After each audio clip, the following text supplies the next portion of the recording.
This page is the front cover of N64 Magazine. Must be from around 99 looking at it, as it's shouting about the 1999 Reader Awards. They were always keen on those reader-voted things, weren't they? The 20 best games as voted by you, it says. Wonder what made the cut back then. There's old Mario leaping out of the page, cheerful as ever. Down in the corner there's a bit about Planet Game Boy. Looks like a free Game Boy mag inside, always trying to tempt you with something extra, weren't they? Says, the world's only dedicated Game Boy magazine free inside. A bit of a bold claim. Price is £2.95, April 1999, issue 27. 148 pages, it boasts. And 100% Nintendo. They were keen to remind you back then it was all about Nintendo. No actual game titles mentioned on the front cover itself, just the awards, and the Game Boy freebie. Classic yellow and black look for the N64 mag. Takes you back. This page is a welcome message in N64 Magazine, boasting about being Britain's biggest and best-selling Nintendo mag. They are laying out their stall, explaining why you should buy it, saying they don't give out their Star Game Award lightly, only after properly playing games to the end, which is fair enough. They also bang on about being independent from Nintendo so they can give honest reviews, even if a game is rubbish. And because they get games in from Japan and America early, you'll know what's worth looking forward to. They focus on N64 games you can buy in the UK, so no imports nonsense, and promise original reporting, not just copying stuff off the internet. They reckon they're proper Nintendo fans writing it too. The editor's letter, ladies and gentlemen, the winner is Gray, talks about reader nominations for something, though it's not totally clear what. They mention Mario Party, saying it's a good laugh for parties but not quite like Mario Kart or GoldenEye. Sounds a bit lukewarm, doesn't it? They've had delays because of moving offices, typical. They are looking forward to Jet Force Gemini, that was a rare game, so always worth a look. They also mention Castlevania, Monaco Grand Prix, and a whole load of other games coming. Perfect Dark, 12 Tales, Conker 64, Banjo-Tooie and Donkey Kong 64. Blimey, that's a lot of games to cram in. They're teasing about E3 announcements and Rare's games, and some Miyamoto project, keeping us hooked for more info. Apparently the office move was a bit of a mess, and the editor James Ashton is having to resign his editorship because of the seating arrangements. Sounds like office politics to me. This page, blimey, it's the contents page for N64 Magazine, issue 27 from April 99. Right at the top, we've got the Planet 64 news section banging on about Resident Evil 0 and all sorts of good news and gossip. Looks like Leon Kennedy is there to keep us company, bless him. Then coming soon, is teasing Smash Bros finally hitting the UK, Quake 2 and Armorines from Probe, which I vaguely remember. Kirby's looking a bit cheeky there, and is that a Strog from Quake?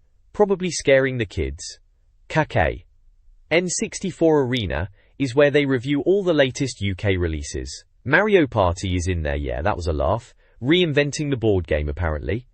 NHL Pro 99 Ice Hockey, always a bit niche on the N64, wasn't it? NBA Pro 99 Basketball, or root canal surgery according to them choices, eh?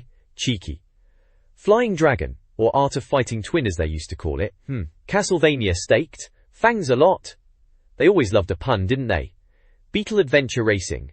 Beatles, adventuring sounds about right. Monaco World GP, trying to be better than F1, good luck with that lads.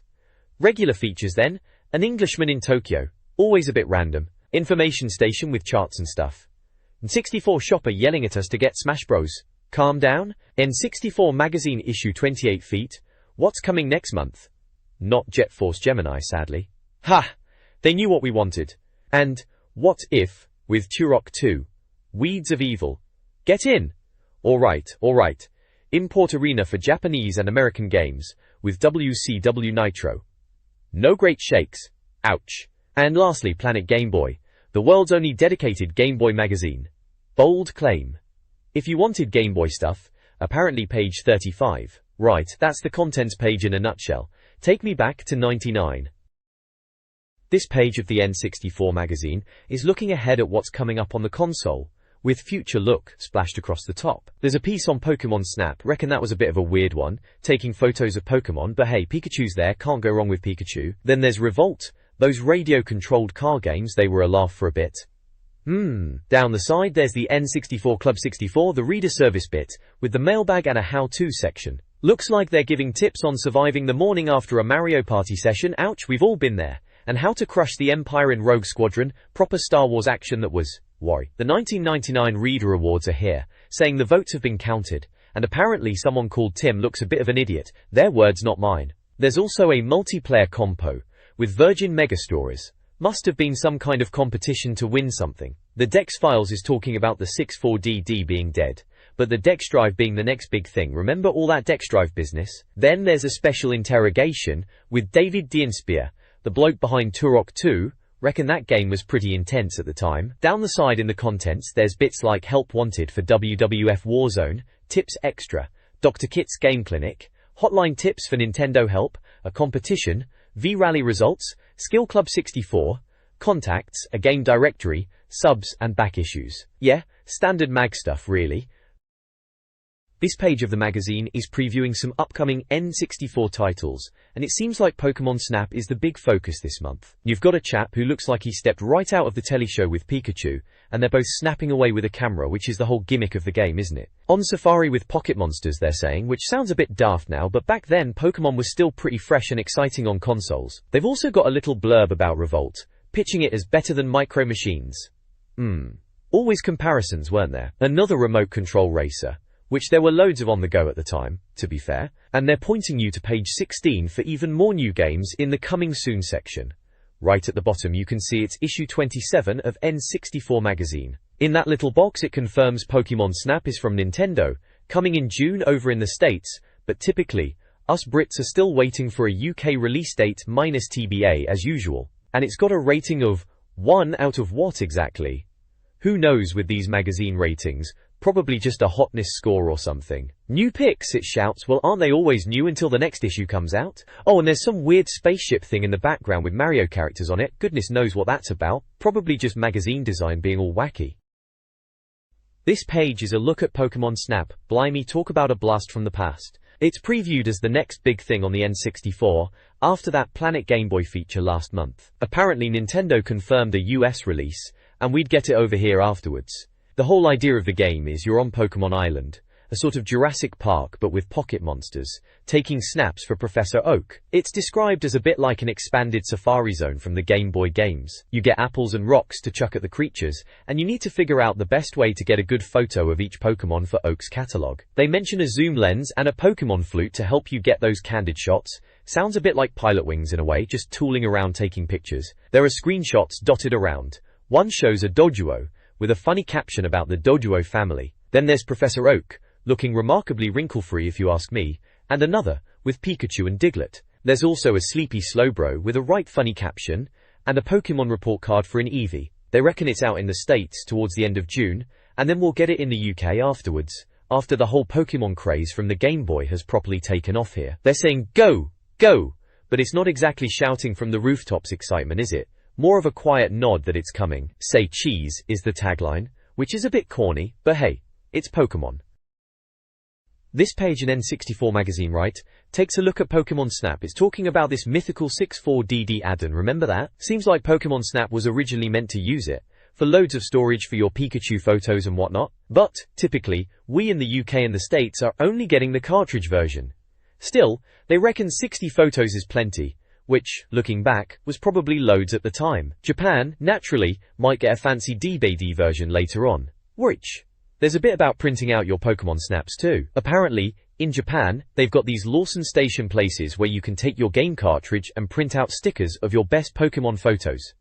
Imagine that! Glossy Pokemon stickers from your in-game pics. It sounds like a laugh, nipping down to your local Lawson Station and getting some stickers of your Slowbro bothering a Ponyta classic. It's all a bit Japan-centric though, as we wouldn't see a Lawson Station over here. They've also got a little table showing off a player's Pokemon report, listing all the monsters they've snapped and their scores on different courses. Looks like someone's been busy taking photos of Pidgey and Pikachu on the beach and in tunnels. Good times. This page in N64 Magazine from back in '99 is all about Pokemon Snap. Seems like they were pretty excited about it back then. It's got a section called Shutter Chance, which is basically explaining the core gameplay, you know, whipping out your camera and snapping pics when you get the chance. They are saying drive close, use zoom, and get Pokemon doing interesting stuff. Apparently, a Paras scratching mushrooms isn't going to cut it, but Pikachu using a 10,000-volt Thunderbolt is the ticket. Mind you, some Pokemon get a bit miffed if you're too intrusive with your paparazzi antics, and might take appropriate action on your ass, as they quaintly put it. Looking at the screenshots, there's one of those birdie things, Doduo or maybe Dodrio, can't quite tell from this angle. They reckon 2 of them in one shot is a quality photo opportunity up in the volcanic mountains. Then there's a right grumpy looking Electabuzz, which the magazine hilariously suggests might be a good time to leg it, although they still want happy snaps, not miserable mugs.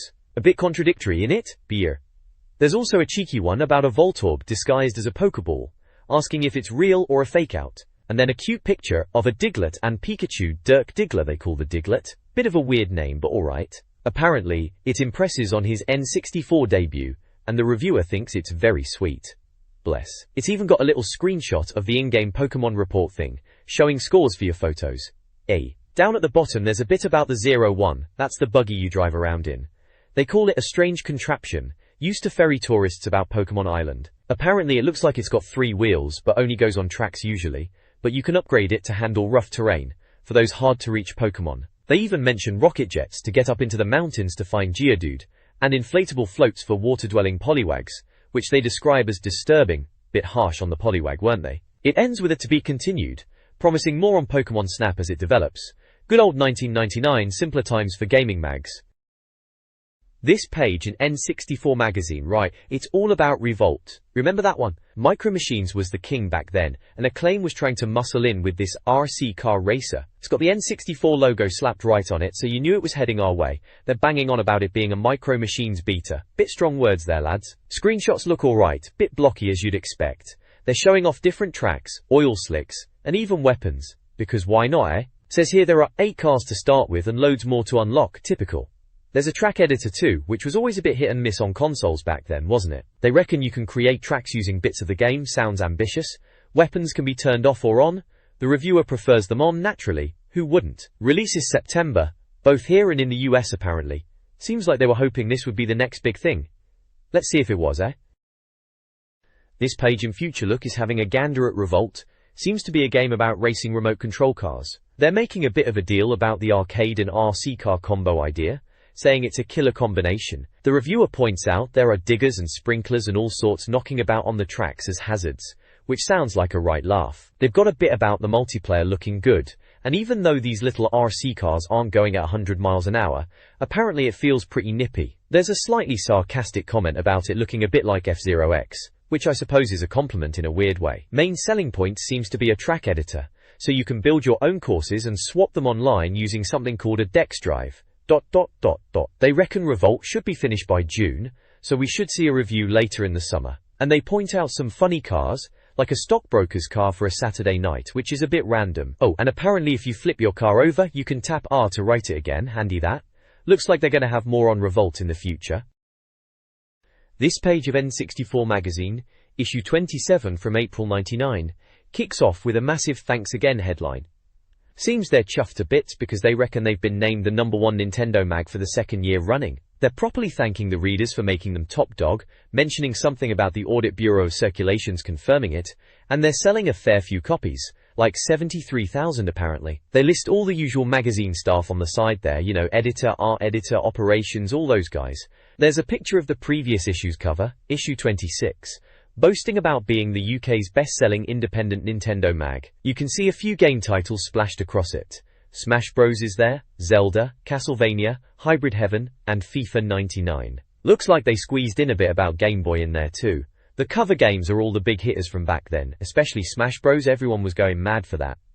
Worry. Then below all that, there's an article with a slightly downbeat title. Almost. Cheap games, N64 budget range strangled at birth. It's talking about rumors of budget N64 games, which sounds like a good idea in theory, but apparently, it was a bit of a letdown. They mention games like Pilotwings 64, which was a launch title classic, Blast Corps, and then on the other end games like Killer Instinct Gold, Tetrisphere, and Cruisin' USA, which they don't seem too impressed with, calling them absolutely dire. Apparently, these budget games were just old stock from a warehouse being sold off cheap.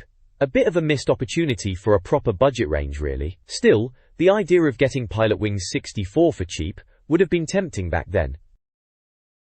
This page has got a bit of a mixed bag, hasn't it?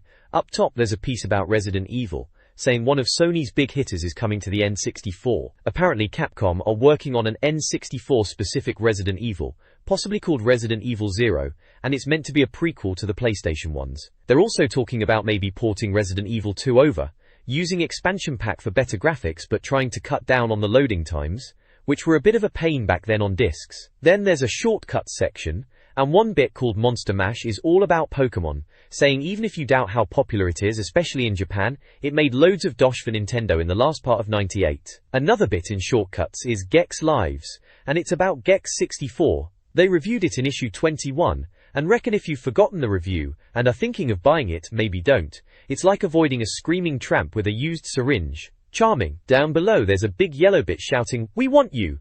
calling all Game Boy owners. Seems Planet 64's Game Boy section has been popular, so they're making a special edition magazine, dedicated to all things Game Boy. They want readers to send in their thoughts about Game Boy games, funny stories, and pictures of themselves and their Game Boys. They're after readers' favorite games, where they play, and if anything funny has happened while gaming. They'll print as many as they can in Planet Game Boy, the magazine. You had to send it all to Adam Waring, at Future Publishing in Bath, along with your name, address and phone number, and they say the mag goes on sale May 6, 1999. On the side there are little boxes showcasing games you could find in the Planet Game Boy bit, games like Zelda Link's Awakening DX, Kirby's Pinball Land, Wario Blast, Final Fantasy Legend 2 and Tetris Blast, so your usual Game Boy classics from back then. Simpler times, eh? This page then, let's have a butcher's. Right at the top we've got EA getting the official Formula 1 license. Big news at the time as it meant proper F1 games for the foreseeable. Then there's something about Monaco GP2, not sure anyone really cared about that one. Oh, and Smash Bros imports, well of course everyone was desperate for that, couldn't wait for the UK release. And Zelda, Ocarina of Time, winning some award, well deserved I reckon, masterpiece that game was. Down the page a bit is Fanzine Farm. Seems like they're reviewing fan-made mags. They're on about one called The Golden Files, a guide to GoldenEye 007. Sounds a bit obsessive but GoldenEye was massive, so figures. Then there's Games Dungeon, sounds like a review section, Zelda again naturally, and they're going on about Mario 64 being better than Crash Bandicoot 3. Bit of a console war thing even in magazines back then. Then there's a new goods section, bit of kit they've been playing with. A Mad Cat steering wheel, 50 quid. Seems a bit steep, but apparently it's alright, bit vague gear stick, bit buzzy. They gave it 84%, not bad. And Pikachu figures, well yeah, Pokemon was massive, they're reviewing plastic Pikachu toys, and reckon they smell a bit funny from the chemicals. Gave them 80%, most odd they say, bit sarcastic eh? Right at the bottom it's asking for more fanzines to review in 64 zone. Seems like they were keen on getting stuff sent in from readers. That's about the gist of it then. This page takes a look at some more Virtual Boy games, proper retro stuff now in it. First up there's Mario Clash, which they reckon was Nintendo's attempt to make things right on the Virtual Boy after that tennis game. It's described as a puzzler, not like your usual Mario platformer, set in 3D arenas made of pipes and platforms. They say it's packed with familiar enemies, but maybe lacking a bit of that Mario magic, and could have done with battery backed up scores. Remember when that was a big deal? They gave it 67%. Do you wah? Do wah.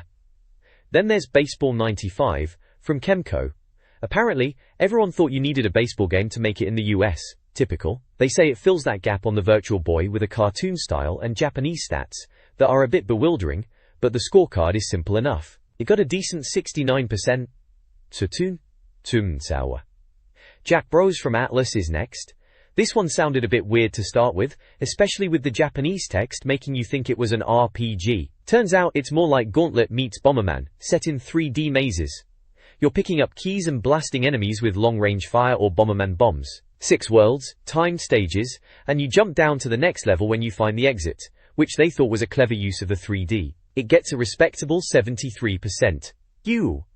Finally, Space Invaders. They say Virtual Boy fans crave this one, and reckon it's faithful to the Taito original, with 2 play modes, and authentic 2D graphics made 3D. Apparently the UFOs are more aggressive now. They mention score attack and time attack modes, which would be better if you could save your scores. They reckon it's still got its flaws from the original, like only shooting 1 missile at a time and annoying noises, but overall a good version of a classic, scoring 84%. Looks like Retro Game Shop is open in Hendon if you fancy any of this old kit. This page is all about getting our hands on Super Smash Bros. Remember that? It says demand Smash Bros. Now, in big letters. Bit dramatic, isn't it? Seems like back then in '99 the American cousins had already got it in April.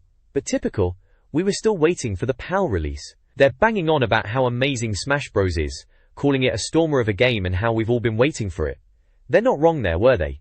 It was a big deal. They're even running a campaign with a coupon you could fill in and send off to demand it. Very proactive of them, weren't they? Says send it to We Want Smash Bros. N64 Magazine in Bath. Fancy a free game if they pick your name out of the hat. 9. Down the side there's a little this month including box listing other games they're covering. Things like Marines, War Final Assault, Quake 2 on the 64, remember that blurry mess? Then Harvest Moon 64, A Bug's Life, Lode Runner 64, and Roadsters 99. Not exactly a stellar lineup apart from maybe Quake 2 and Harvest Moon. They've got screenshots from Smash Bros. You can see Pikachu, Link, Kirby, Mario, even Samus. Looks like proper chaotic fun, exactly what we wanted. Underneath one of the pics it says Link and Pikachu square up. Another one says Link and Kirby. About to bleed. Bit much, lads, it's Nintendo, not Mortal Kombat. And there's a box about Link's hookshot being in all its glory. And Matza's Smash Bros. Glory. Matza? Who's Matza? Some in joke I've forgotten. Anyway, yeah, Smash Bros. Was the big thing they were pushing on this page, trying to get Nintendo to hurry up and give us the PAL version. Good times. Waiting for games back then, wasn't it? A whole different world. This page has got a couple of game previews. Both looking a bit rough around the edges, to be honest, typical for these early looks back then. First up is Marines. Seems to be trying to cash in on that Starship Troopers film craze, all about blasting giant bugs. It's built using the Turok 2 engine, which was a big deal at the time, but they're saying it won't play exactly like Turok. Sounds like they're aiming for a massive all-out action shooter, with loads of smaller levels and a big boss at the end of each one. They even mention different types of bugs, and the reviewer sounds a bit creeped out by them, especially the female ones that apparently tear each other to pieces. Looks a bit brown and grey, standard N64 fare, but they reckon the bug swarms are impressive. Then there's Warlad Final Assault. Now that sounds a bit generic, doesn't it? This one's from Midway, and it's supposed to be a fast-paced shooter.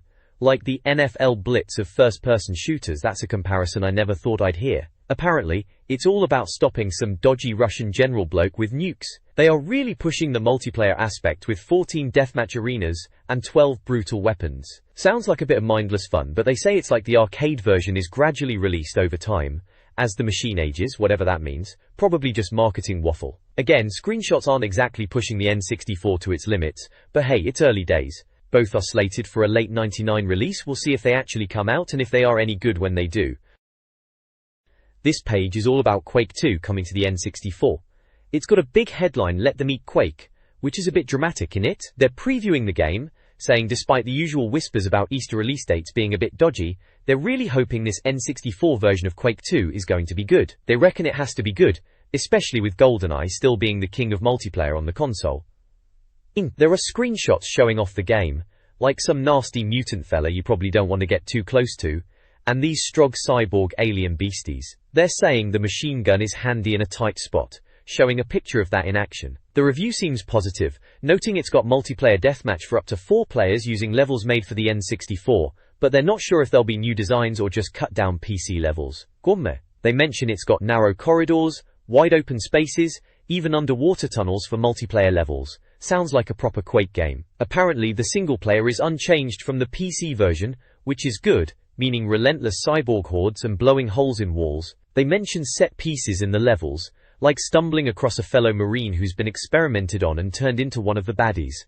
Cheerful stuff. Graphically they say it's looking good, pretty similar to the 3DFX PC original, and much better looking than the muddy Quake one on N64, which isn't saying much really. They're hoping their heavily disguised spies will do their job and get a review ready for the next issue or two. There's a little box outlining game details, saying it's by Activision and Rasta, 96 meg, 14 players, and due for Easter release, in both the UK and US apparently. And a little caption saying, "Your gun erupts, blood flies, and you're still alive, hurrah." Bit much, but that's magazines for you. Overall, they're cautiously optimistic about Quake 2 on the N64, hoping it lives up to the PC version and gives GoldenEye a run for its money in the multiplayer stakes. This page in Planet 64, right, it's all about Harvest Moon for the N64. Remember Harvest Moon? Bit of a surprise to see it on the 64, wasn't it? Apparently Natsume are bringing this over, and it sounds like it's for those of us who fancy a bit of virtual farming after all that stubble-burning action, whatever that's supposed to mean. They're calling it Farmtastic. very catchy. So Harvest Moon 64, scheduled for summer in the US, and maybe a bit later for us PAL folks. Wouldn't be surprised if we have to wait until winter knowing our luck. It's described as a farming RPG, where you're restoring your parents' farm, doing all the usual stuff, growing crops, looking after animals, selling produce, that sort of thing. They reckon it's more than just resource management. There are over 50 characters to interact with, from the mayor to the postman, and even neighborhood urchins, cheeky sods. Apparently you can get a part-time job, bet on greyhounds, go on holiday, get a pet, and even get married, with 5 different potential brides. Blimey, sounds like more drama than Emmerdale. The review suggests it's surprisingly addictive, saying even Martin is hooked, splitting his time between this and Link's Awakening DX on the Game Boy. They're saying it's a graphically enhanced version of the SNES game, which is probably a good thing. It's supposed to be engrossing and time-wasting. In a good way, of course. Gaga. There are a few screenshots dotted around. One shows the equipment screen, another says the horse is essential, and there's a comparison to the Game Boy version, saying the N64 one is bigger with a whole town to explore. There's something about checking the weather reports, and another bit mentioning lamb chops for tea, Minty thinks. Right at the bottom there's a little picture with some Japanese text in a speech bubble. No idea what that says, probably something about turnips. Anyway, more news as they get it apparently. Sounds alright I suppose if you're into that sort of thing. This page has a look at A Bug's Life for the N64. Blimey, another movie TNA? Seems they are calling it Ant Hill Mob. A bit of a weird title, isn't it? It's based on that Pixar film. You know, the one with the ants and the grasshoppers. Apparently you play as Flick, this little ant fella, and you're trying to defend your anthill from these evil grasshoppers. Sounds like a standard 3D platformer really, with jumping and butt slams, oh dear. They mention 15 levels and loads of extra challenges to try and make it different from the PlayStation version, which they say was a bit disappointing. They're banging on about using objects and seeds and floating with dandelion seeds like parachutes. Very imaginative. It's due out in May in the States and summer over here. Then there's a bit called An Ear to the Ground, with some little news snippets. Rockstar Games, those Grand Theft Auto lot, are doing a skateboarding game called Thrasher Skate and Destroy. Sounds a bit like that Tony Hawk's game that was all the rage. Ubisoft are bringing the Adventures of Batman cartoon to the N64 and Game Boy. Goodness knows what that will be like. There's a rumor about a 3D Killer Instinct from some secretive coders, which if true would be interesting. Killer Instinct in 3D, eh? Electronic Arts are doing a WCW wrestling game called WCW Mayhem, hopefully better than the last WCW game they reviewed, which wasn't great. And those Boss Games lot who did World Driver Championship are making a futuristic driving game called Stunt Race 3K. Lastly, Optimus are bringing their PC puzzle game Waterworks to the N64.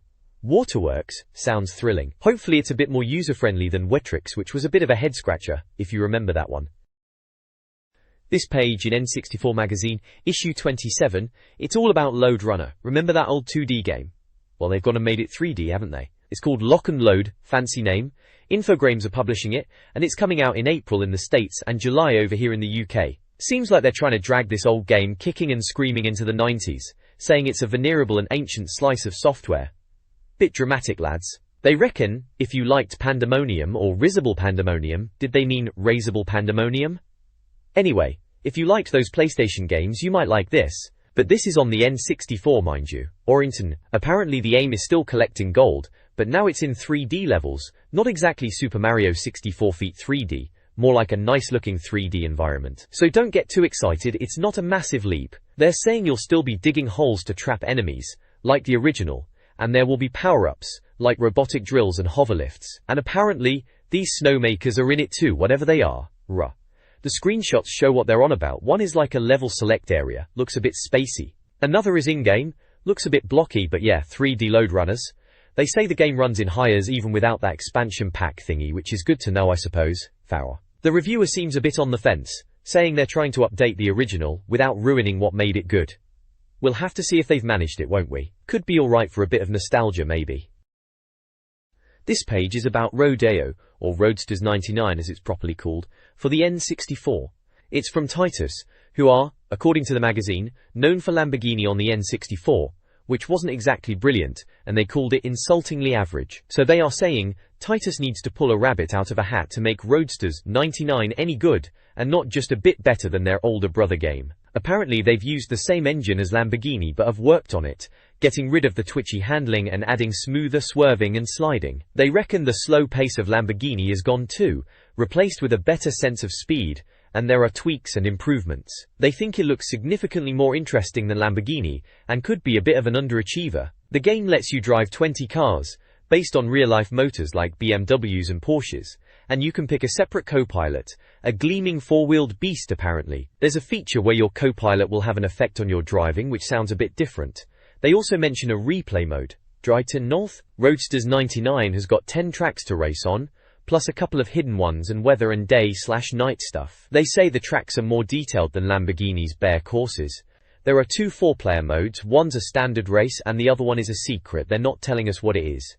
There are a few screenshots on the page, one with a blue car on a track with some buildings in the background, and another with a red car on a winding track. They say it looks a bit like Lamborghini, and they need to get the handling right.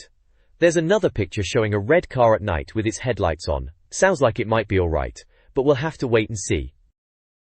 This page in N64 Magazine, right, it kicks off with a slightly odd headline, "Eat Dirt, Fat Boy." Charming. It's all about Japan and fighting games. Apparently they're really into it over there. There's mention of a new sumo champion called Chia Taikai, young lad by the sounds of it, and they're making a bit of a fuss about it. Smash Bros is doing alright too, which isn't too surprising, that game was a laugh. They're even joking about making a sequel to Osumo 64 with this Chia Taikai fella, which is a bit of a deep cut if you remember that game. Then there's this bit about swallowing Pikachu whole, which sounds a bit gruesome until you realize it's about Pikachu-shaped toast. Apparently you can get a Pikachu toasted sandwich maker in Japan. 1,000 yen they reckon. Seems a bit much for a bit of toast shaped like a yellow mouse thing. Lastly there's a bit about Super Bowling, Milo's Astro Lanes. Sounds like a bowling game, straightish bowling they say, out in March from Athena. You can play with up to 4 people, and apparently they've got this mode called Golf Bowling, which sounds utterly bonkers, even for the N64. They've got a little picture of it, looks like bowling with a golfy twist. Right then. This page from N64 Mag is all about the Dex drive, remember that thing? Basically it's an answer to the age-old problem of dodgy memory packs for the N64. You know, you'd be playing something like Turok 2, ISS64, or even Snowboard Kids, and you'd be bricking it that your save game would just vanish into thin air, or that you'd run out of space. Proper nightmare back in the day.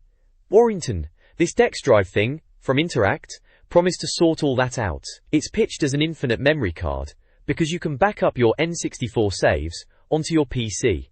Clever idea really. They say the official Nintendo packs are the most reliable, which we all knew deep down, but they were also pricey. This Dex drive let you copy your saves from your controller pack onto your computer, so you could clear space and not worry about losing everything. They even mention games like WWF Warzone and Quarterback Club 99, plus the usual Mario Kart and NBA courtside suspects. Looks like you plug the Dex drive into your controller, then into the serial port of your Windows PC, install some software, and boom, you can manage your saves. There's a bit showing you how easy it is, like step 1, step 2 kind of thing. Step 1 is going to this website, dexchange.net, for N64 downloads, and step 2 is showing a download screen for a Castlevania 64 save. They're saying you can get save files from other people online to cheat, if you're that way inclined. It's all a bit of a faff compared to just plugging in a memory card now, but back then, this seemed pretty futuristic, especially the idea of sharing save files online.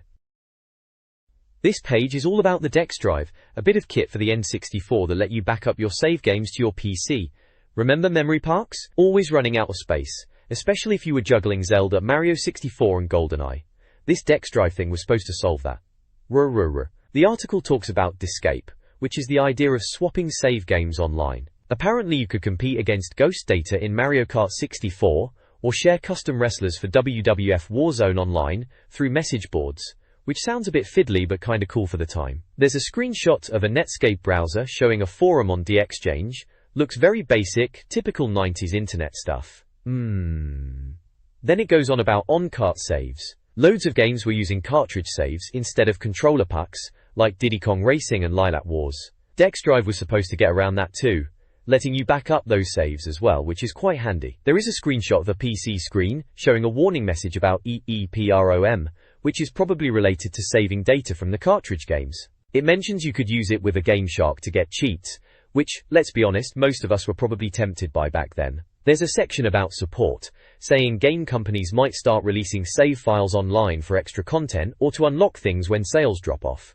A bit optimistic maybe. There's a picture of a wrestler in a suit from WWF Attitude, showing off custom wrestlers I suppose. It also talks about importing the DeX drive from the States, and the cost being around $40, or about 25 quid plus import tax. Could get pricey. The last bit is about cloning, and how other companies were already making similar devices, like the Exploder from X-Gear, and one from Mad Catz. The Exploder is mentioned as being interesting because it also had an action replay built in, which is a bonus. There's a picture of the Exploder box. Basically, the DeX drive was a way to manage your N64 saves. A bit clunky by today's standards, but back then it probably seemed quite revolutionary for serious N64 players. This page is about the great multiplayer extravaganza. Right then, it looks like N64 Magazine was trying to find the best multiplayer gamer in the country. They're asking if you think you're good at Mario Kart 64, or if you reckon you're a dab hand at Turok 2. Seems like they were getting all competitive in the office, playing over lunch and decided to open it up to the readers. They were looking for the canniest karter and the slickest power slide. A bit dramatic, aren't they? Anyway, if you were one of the best 20 readers, you could go to the Virgin Megastore in London, remember that place? And compete for an engraved N64 trophy. Biggest entertainment store in the world, they called it. Fact. Cheeky. There's a picture of some blokes looking very intense while playing the N64, all huddled together. Looks like they're really going for it. Ah, those were the days, eh? Mario Kart 64 and Turok 2, proper multiplayer classics back then. Good times. This page is all about the challenges in N64 Magazine. Proper retro stuff this. Right then, looks like they've got 4 games lined up for us to have a crack at. Warrington. First up is Turok 2. Ah, Turok. This challenge is to speedrun the first level, the Port of Adia, in under 30 minutes, and you're even allowed cheats. Cheeky. They even tell you the cheat code. Beware oblivion eyes at hand. Sounds like something out of a Tolkien book, doesn't it? Top tip is to just run past everything unless you really have to kill it, especially in the flesh portal, whatever that is. You gotta prove it with a photo of the end stat screen. Bit easy with cheats. In it. Waringui. Next we've got Mario Kart 64. Proper classic. The challenge is to get the best time on Bowser's Castle. Under 2 minutes 28 seconds. No cheats allowed for this one obviously. Tips are to use mushrooms on the grass and master the turbo turns. And watch out for the thwomps, naturally. Proof is a photo of your record screen again. Bowser's Castle, always a tricky one naturally. Then there's GoldenEye 007. Bunker 2, Accuracy Challenge. You gotta get 250% accuracy, minimum 60 guards killed, and infinite ammo is allowed. 250% accuracy? Sounds a bit dodgy, doesn't it? They say to use the automatic shotgun and shoot everyone in the chest. Top tip is to use the last video camera to set alarms off and not shoot anyone with a rocket launcher. And again, proof with a video this time, to prove no cheating. Sneaky. Bunker 2, Accuracy. Sounds a bit fiddly, but GoldenEye. Everyone loved GoldenEye back then. Becco. Last one is F-Zero X. Blimey, that was fast. Challenge is best time for Devil's Forest 2, under 1 minute 40 seconds. No time attack mode if you haven't done it already. They say the rippled section is tricky, and you'll lose energy if you mess it up. Top tips are, don't use the boost too early, use a slightly grippier craft and dip your nose down to catch air for boosts. Proof is a photo or video of the records. F-Zero X, yeah, mental speeds on that game. Good luck with that challenge. Warrington Nooks. Right at the bottom it tells you where to send your photos and videos, some address in Bath, and the rules. Closing dates changed to May 24th apparently. PAL games only, must have proof, UK residents only, and the editor's decision is final. Fair enough. All in all, a decent set of challenges to get stuck into for your N64. Good bit of fun for a month, I suppose. This page is all about getting your Game Boy chaps connected to your Nintendo 64. It's got a big splash with Get Connected in massive letters, and there's a Game Boy Color perched right on top of an N64, like a little handheld king on his plastic throne. It's talking about tips and tricks for your Game Boy Pocket camera and printer. Remember all that gear? Mad how much we had to buy just to do basic stuff. There's a competition to win a color Game Boy with your Game Boy camera pics, which sounds like a laugh. Probably some dodgy Laws photos of your mates pulling faces. Down the side it's got the big reviews this issue, and they're banging on about Harvest Moon and Wario Land 2. Harvest Moon, they're calling it the only farming sim you'll ever need, which might be pushing it a bit, but it was pretty charming for its time, wasn't it? And Wario Land 2, he's ugly, he's fat, he wears a yellow hat. Yeah, that pretty much sums up Wario, doesn't it? Page 40 and 41 for those reviews if you were bothered flipping to them back then. Wario. Then at the bottom, under Pilas, they've got Zelda and Kirby. Zelda, it's teasing where to find all the hidden photographs, which sounds like the usual secrets and bits to find in those games, doesn't it? And Kirby, hot retro action with the fat pink one, always with the slightly weird descriptions for Kirby games, eh? It's issue 2, dated April 1999, so proper retro stuff now. Takes you back to a simpler time, eh? Just connecting your handheld to your console, not the whole internet at your fingertips like now. This page from Planet Game Boy looks like the contents, and a few bits from inside. Right then, we're welcome to Planet Game Boy, and it's the usual spiel about Nintendo being reliable and bringing the goods, especially with the Game Boy Color on the horizon. They're banging on about N64 to Game Boy compatibility, mentioning Pokemon Stadium, which was a big deal back then, seeing your pocket monsters on the big telly. Apparently there's some Perfect Dark weapon speculation, and Zelda 64 puzzle stuff that might work on your Game Boy, classic magazine hype that probably went nowhere, and they're teasing a Zelda DX guide, which was always welcome, and the Game Boy printer, remember that thing? Mental. Betting. Then you've got the reviews section, recommending games for train journeys, always a concern back in the day. They've got Harvest Moon, calling it utterly essential, and 100% organic RPG action, whatever that means. Hexite is in there, described as brain-hurting puzzle thing, sounds about right. NFL Blitz is there too, with the gem, avoid it like the plague, we tell you exactly why. Bit harsh, weren't they? And lastly, Wario Land 2, original and unmistakably Wario, can't argue with that. Norris. Planet Guide is about finding photo opportunities in Nintendo's pocket-sized masterpiece, presumably Pokemon Snap on Game Boy Color or something similar. Then there's next month promising a Game Boy gallery, where they'll show off your hideous Game Boy camera creations. Bet there were some nightmares in there. And finally, high scores for Tetris DX 40 lines, with a time to beat from some Helen in New Brighton. Gotta get your name in print somehow, eh? Bottom of the page has the mag details. Planet Game Boy, at 30 Monmouth Street, Bath, issue 2, April 1999. Tim Weaver is editor, and some other names. Andrea Ball, Will Overton, Martin Kitts, the usual suspects keeping the pages filled.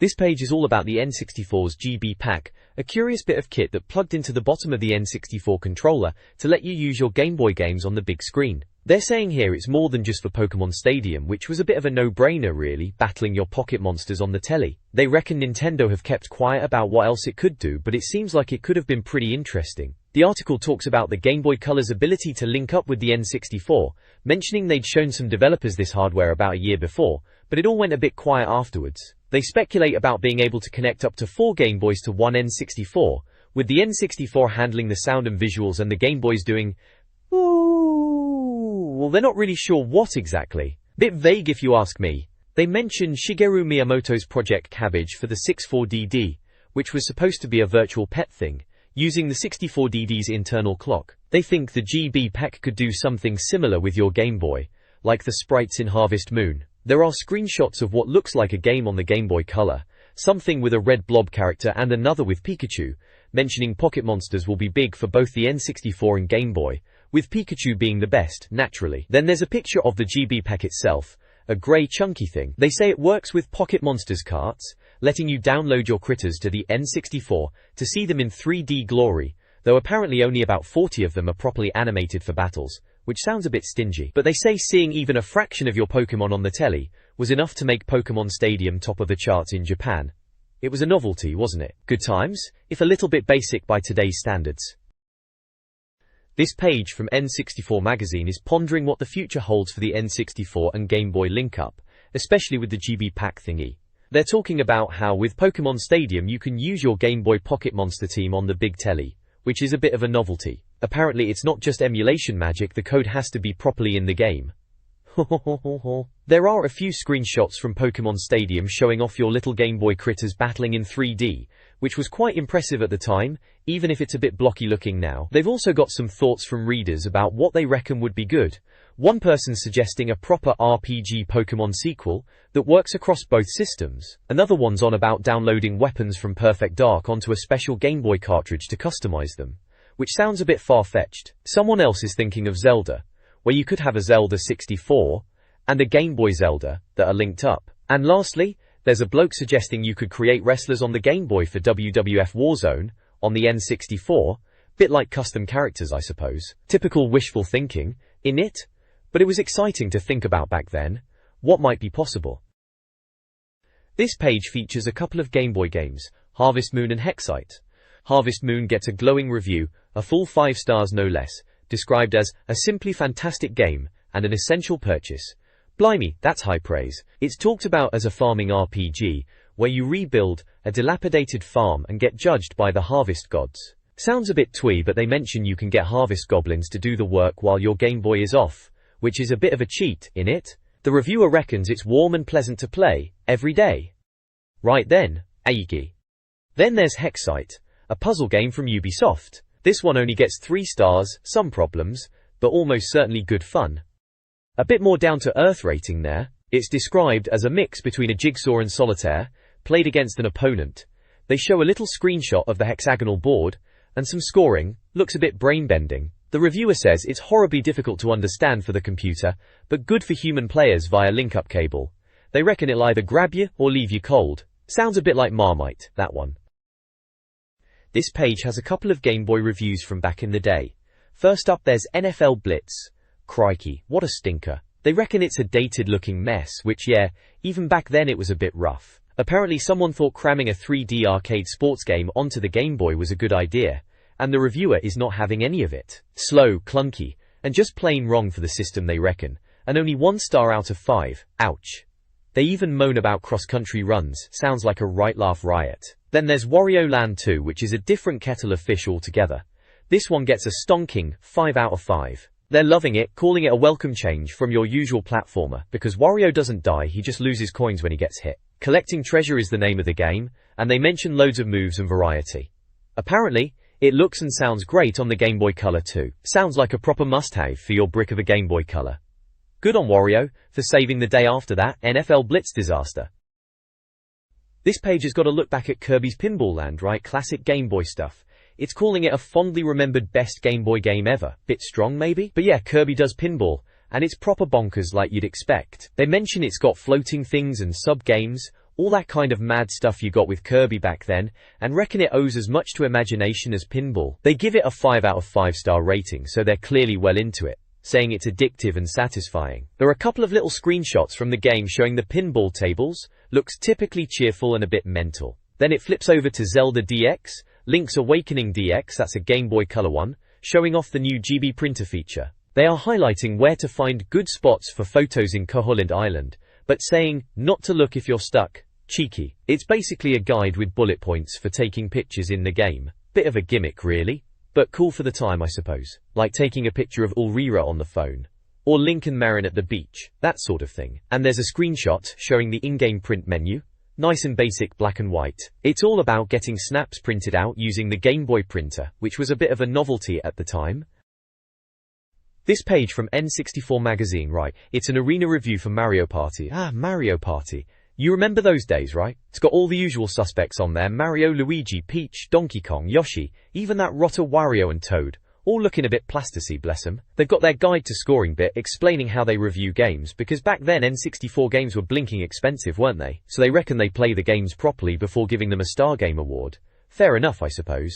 It's got these color-coded score ranges, yellow for 85% and above, which is top-notch, then blue for 84% to 70%, saying it's jolly good fun. Green is 69% to 50%, perfectly playable, but not special. Then red is 49% to 20%, lazily programmed, and grey is the disaster zone, 19% to 0%. Bit harsh, but hey, it's a magazine review.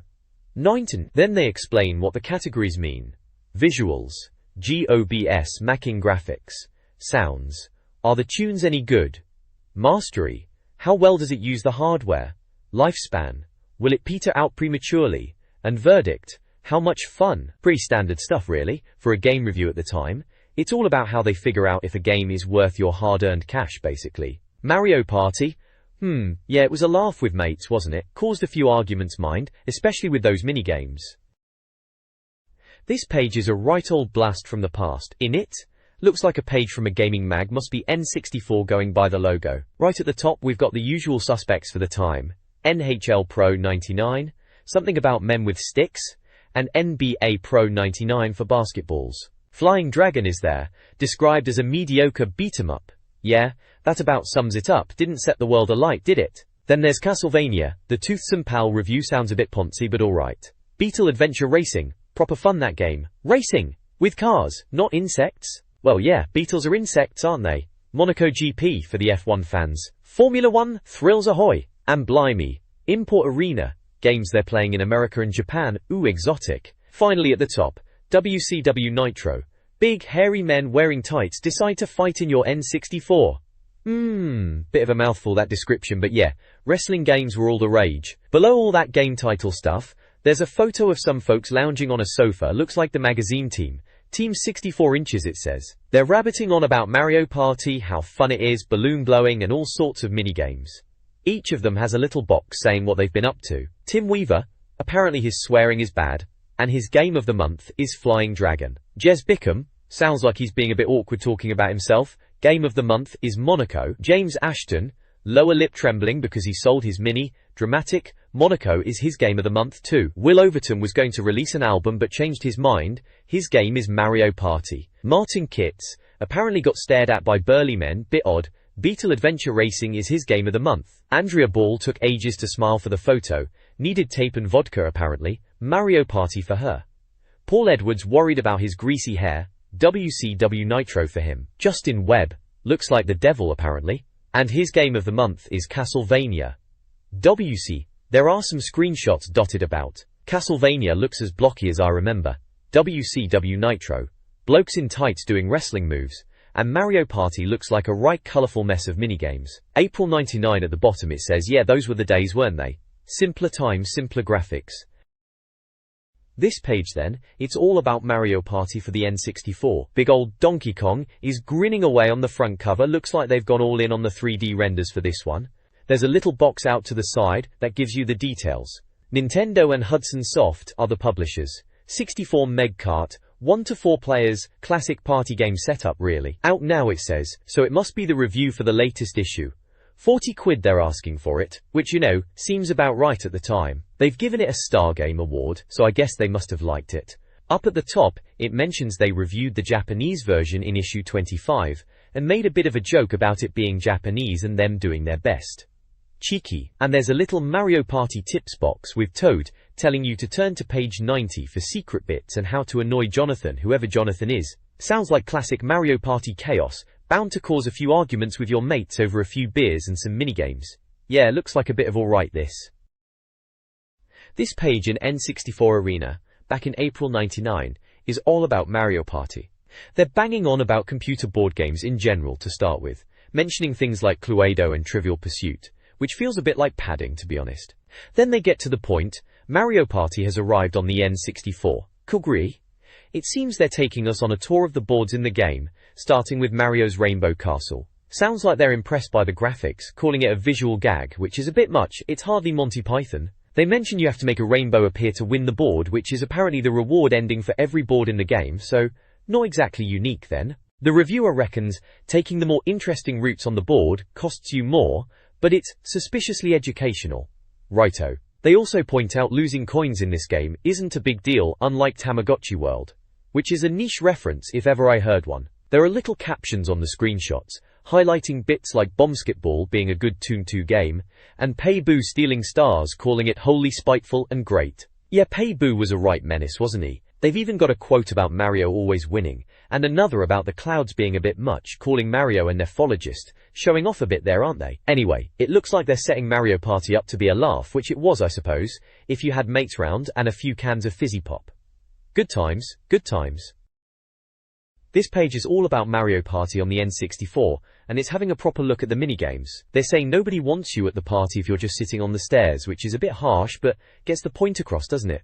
They reckon there's loads of minigames, like 56 of the Blighters, which is a fair whack. Some of them are a bit simple, like Chance Squares and Bowser events, but they say there's some imaginative ones too. They even mention one called Erzy Neezy Nosy, which sounds daft as anything, based on that face-pulling bit from the Mario 64 intro. They're calling Bowser's face hideously contorted. There are screenshots showing some of these minigames. One looks like you're throwing basketballs before they explode, another is the odd one out game with Bowser faces, and there's one with digging for buried treasure. Another looks like a sort of limbo game, and then there's a Scalextric type kart racing game where you swap lanes, which they think is fair enough. Further down they talk about the shop in Mario Party where you can buy things, and the options house with a record jukebox, and a parrot that does character voices for the sound test. Apparently the parrot is the game's version of a music sound test. Then there's the bank, where you keep your non-parrot coins and stars, and it handily tells you how many you've got. They even mention a chap with Jack Valenti-like cheeks who repeats information, whatever that means. It all sounds like a right old laugh really, typical Mario Party chaos. This page in the magazine is all about Mario Party on the N64. It's focusing on the board called Luigi's Engine Room. They're calling it a powerful engine, but really it's just a load of pipes and pistons. A bit silly really for a board game. The reviewer seems to think Luigi is a bit put out being the forgettable one compared to Mario, which is probably true, isn't it? They say you have to supply energy for the engine to play the board, whatever that means in game terms. Sounds a bit like a load of old tosh. Difficulty rating is 3 stars, so not too bad then. Warrington. There are a few screenshots from the game itself, showing the board layout from above. Looks like a bit of a maze with all those pipes. They point out that familiar pipes link different areas, and it's a bit corner heavy for hiding apparently, which is a shame if you're trying to mug someone in the game, ha! They've also got bits about some of the mini-games. One's called Block Smashing Game, which they say is probably the least dull one of that type. Not exactly raving about it, are they? Another one's a toy crane game.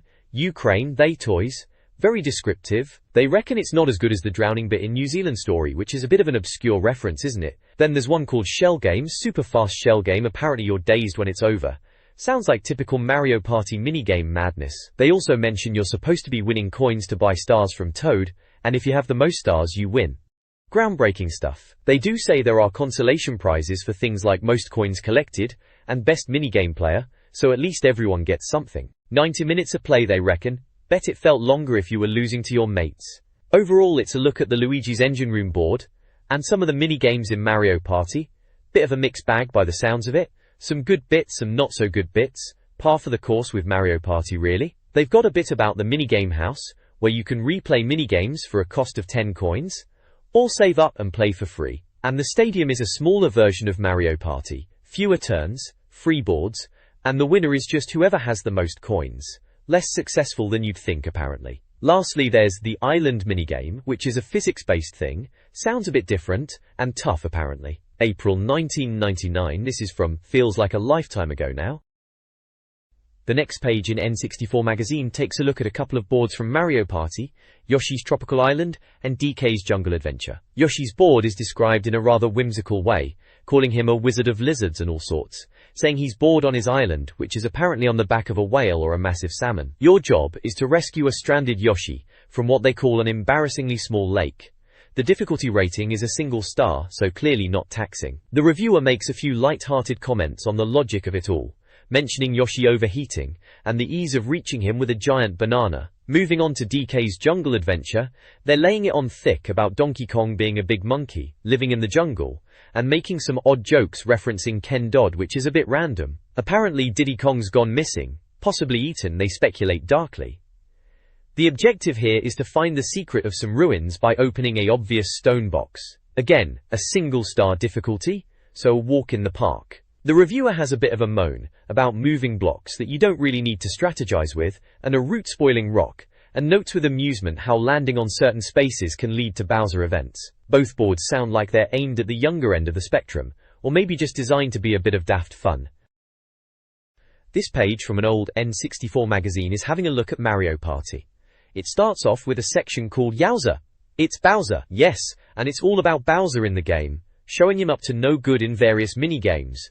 The reviewer seems to think Bowser being a bit of a menace is a good thing. There's also a bit from Jonathan Criswell making a prediction about a Mario Party follow-up, saying it could be the next big thing for Nintendo after Tamagotchi World, you know, like Mario 64 was for platform games. A bit strong maybe?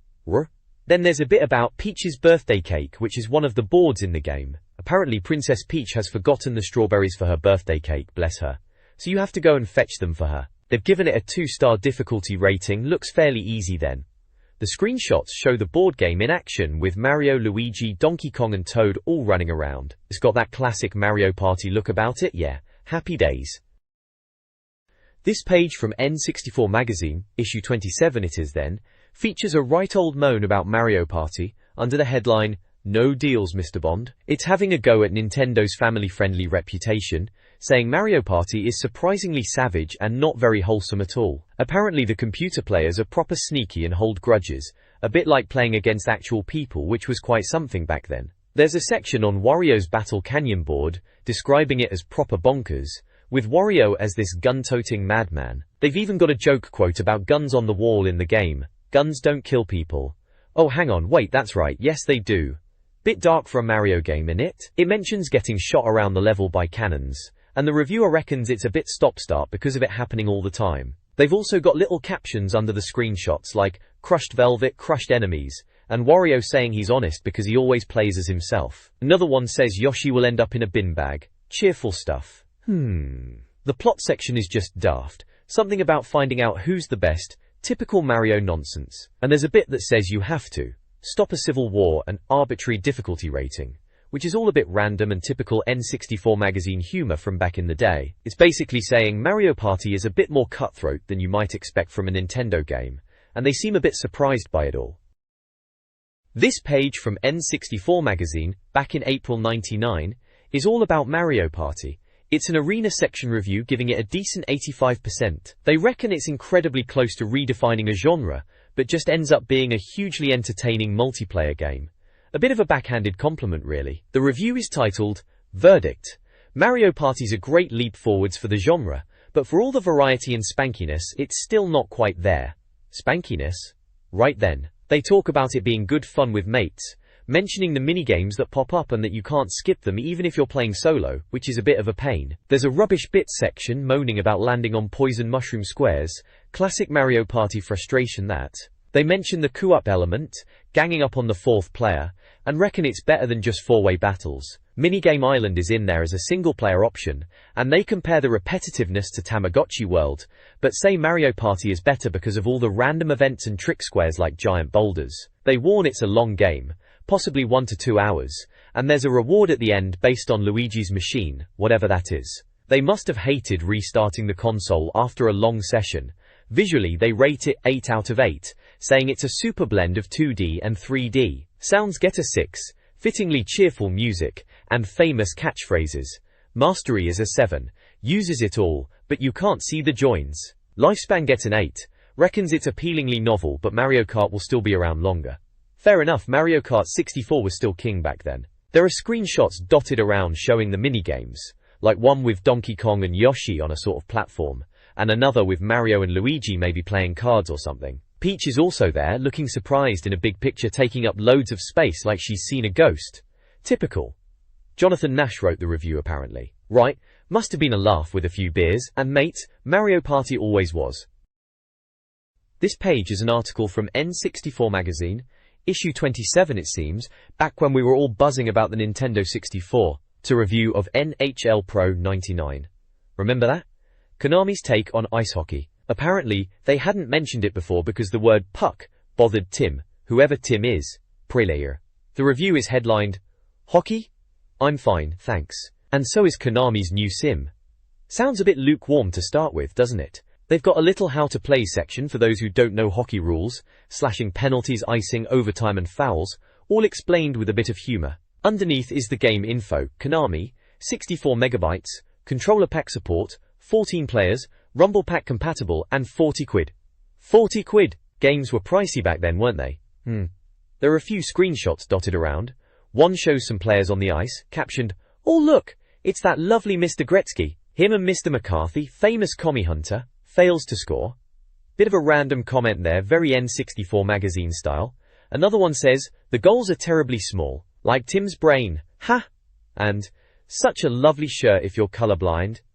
They were always a bit cheeky, weren't they? Then there's Maurice Men, on an ice rink, obviously, under another picture. Ede. The review itself is broken down into visuals, sounds, mastery, and lifespan. Visuals get a 6, described as pleasant enough and reasonably clear. Sounds a 5, rauc music and repetitive commentary. Standard sports game fare, really. Mastery, another 5.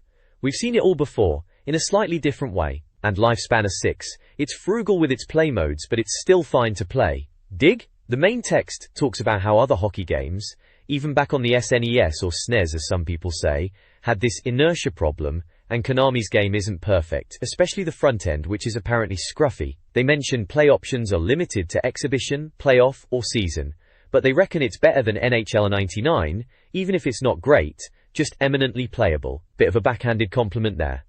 The reviewer, James Price, concludes it's a decent option during the quiet release period after Christmas if you like ice hockey. The final verdict is 69%, with the line, not the greatest but certainly diverting fare. If you're looking for a sports game, you could choose far worse. So not exactly a glowing review, but not a stinker either. Just alright, I suppose. Typical of the time, really. Lots of games were just okay. This page from N64 Magazine, issue 27 by the looks of it, and it's a review of NBA Pro 99 for the old N64. Now they're not exactly raving about it, are they? A score of 52% ouch. James Price, the reviewer, is laying it on a bit thick, saying Konami, who are usually top dogs with their football games like ISS, have dropped a bit of a clanger with this basketball one. The headline is a bit of a dig too. Few UK fans plus N64 equals oddly disproportionate number of basketball sims. Discuss. Bit cheeky. Apparently, the graphics are fuzzy and indistinct, even with posh S-video cables. And the sound? Well, no squeaky trainers, which is a bit daft for a basketball game, innit? Mastery gets a 4, with a comment, there's only one Kobe Bryant. Deep stuff. Lifespan gets a 5, and they're comparing it to Frankenstein's monster. Right then. The verdict is a bit of a mess of backwards writing, saying it's very average, and then some scrambled letters at the end. Mysterious. There are little boxes dotted around, one saying it takes 4 baby, going on about the multiplayer mode being decent, and mentioning Mortal Kombat Trilogy. Then there's the score boxes, visuals 5, sounds 5, mastery 4, lifespan 5, and the killer verdict 52%. There's a mystery man Lofrence who apparently doesn't photograph well, and a Denver Nuggets lineup screenshot, showing players like Dean Garnett and Mark Strickland. Another screenshot shows some in-game action captioned, Men in Vests, best left in prison if you ask me. Sarcasm is strong in this one. They moan about dodgy collision detection, players getting stuck, and moonwalking like loons. They even bring up Mido blocking the Deku Tree in Zelda and Navi pointing out the obvious, comparing it to the frustrating AI defenders. Price finishes off calling it flawed, unremarkable, tedious, and then wonders if he'd mentioned Kobe Bryant. Sounds like a bit of a stinker really, not a patch on their ISS games. One for the hardcore NBA fans only, maybe, but definitely not a classic. This page in N64 Magazine is a review for Flying Dragon on the N64, and blimey, it's a bit of a mixed bag according to the reviewer. They're talking about it as one of those 2 games Unknown's carts, which was a bit of a novelty back then. Apparently neither of the Beat MUP bits are that amazing, mind you. The review starts by saying thank goodness for Smash Bros, because otherwise the N64 beat-em-up scene would be a bit naff. They mention a few other fighters like MK4, Mace, and Rakuga Kids. Yeah, remember those, saying they were alright, but nothing on the level of Tekken 3, on the PlayStation naturally. They reckon Flying Dragon, despite its good intentions, doesn't quite reach those heights either. They reckon it was released in Japan ages ago, 14 months it says, as Art of Fighting Twin Flying Dragon. A bit of a Frankenstein's monster of a game it sounds like. Visually they say it's decent enough, good enough for a good enough game is the phrase, which isn't exactly a glowing endorsement, is it? But then they go on about twitchy visuals and a blatant lack of frame rates, so maybe not so good then. Sound-wise, it's just middling music and standard sound effects, nothing to write home about. Mastery is, interestingly unique but shabby when it matters, whatever that means. Lifespan gets an 8 out of 10, because apparently there are loads of options and modes, including a tournament mode. The verdict box says it's likable and hard-working, and has potential but doesn't use it in the right places. Bit of a could do better report then. The final score is 73%, which is, well, alright I suppose. Not amazing, not terrible, just sort of there. There are screenshots of the game showing some characters battling it out. You've got Suzaku and Xiaoryu, and Robin Ahaya and Wyler in another one, looking a bit clunky if I'm honest. One of the speech bubbles even says, my dad could have your dad, charming stuff. And there's another one saying, Flying Dragon looks nice, but it's just not very good. Which pretty much sums it up, doesn't it? Oh, and it mentions it's out in May and costs £40. 40 quid. Blimey, games were pricey back then. This page features a look at Castlevania on the N64.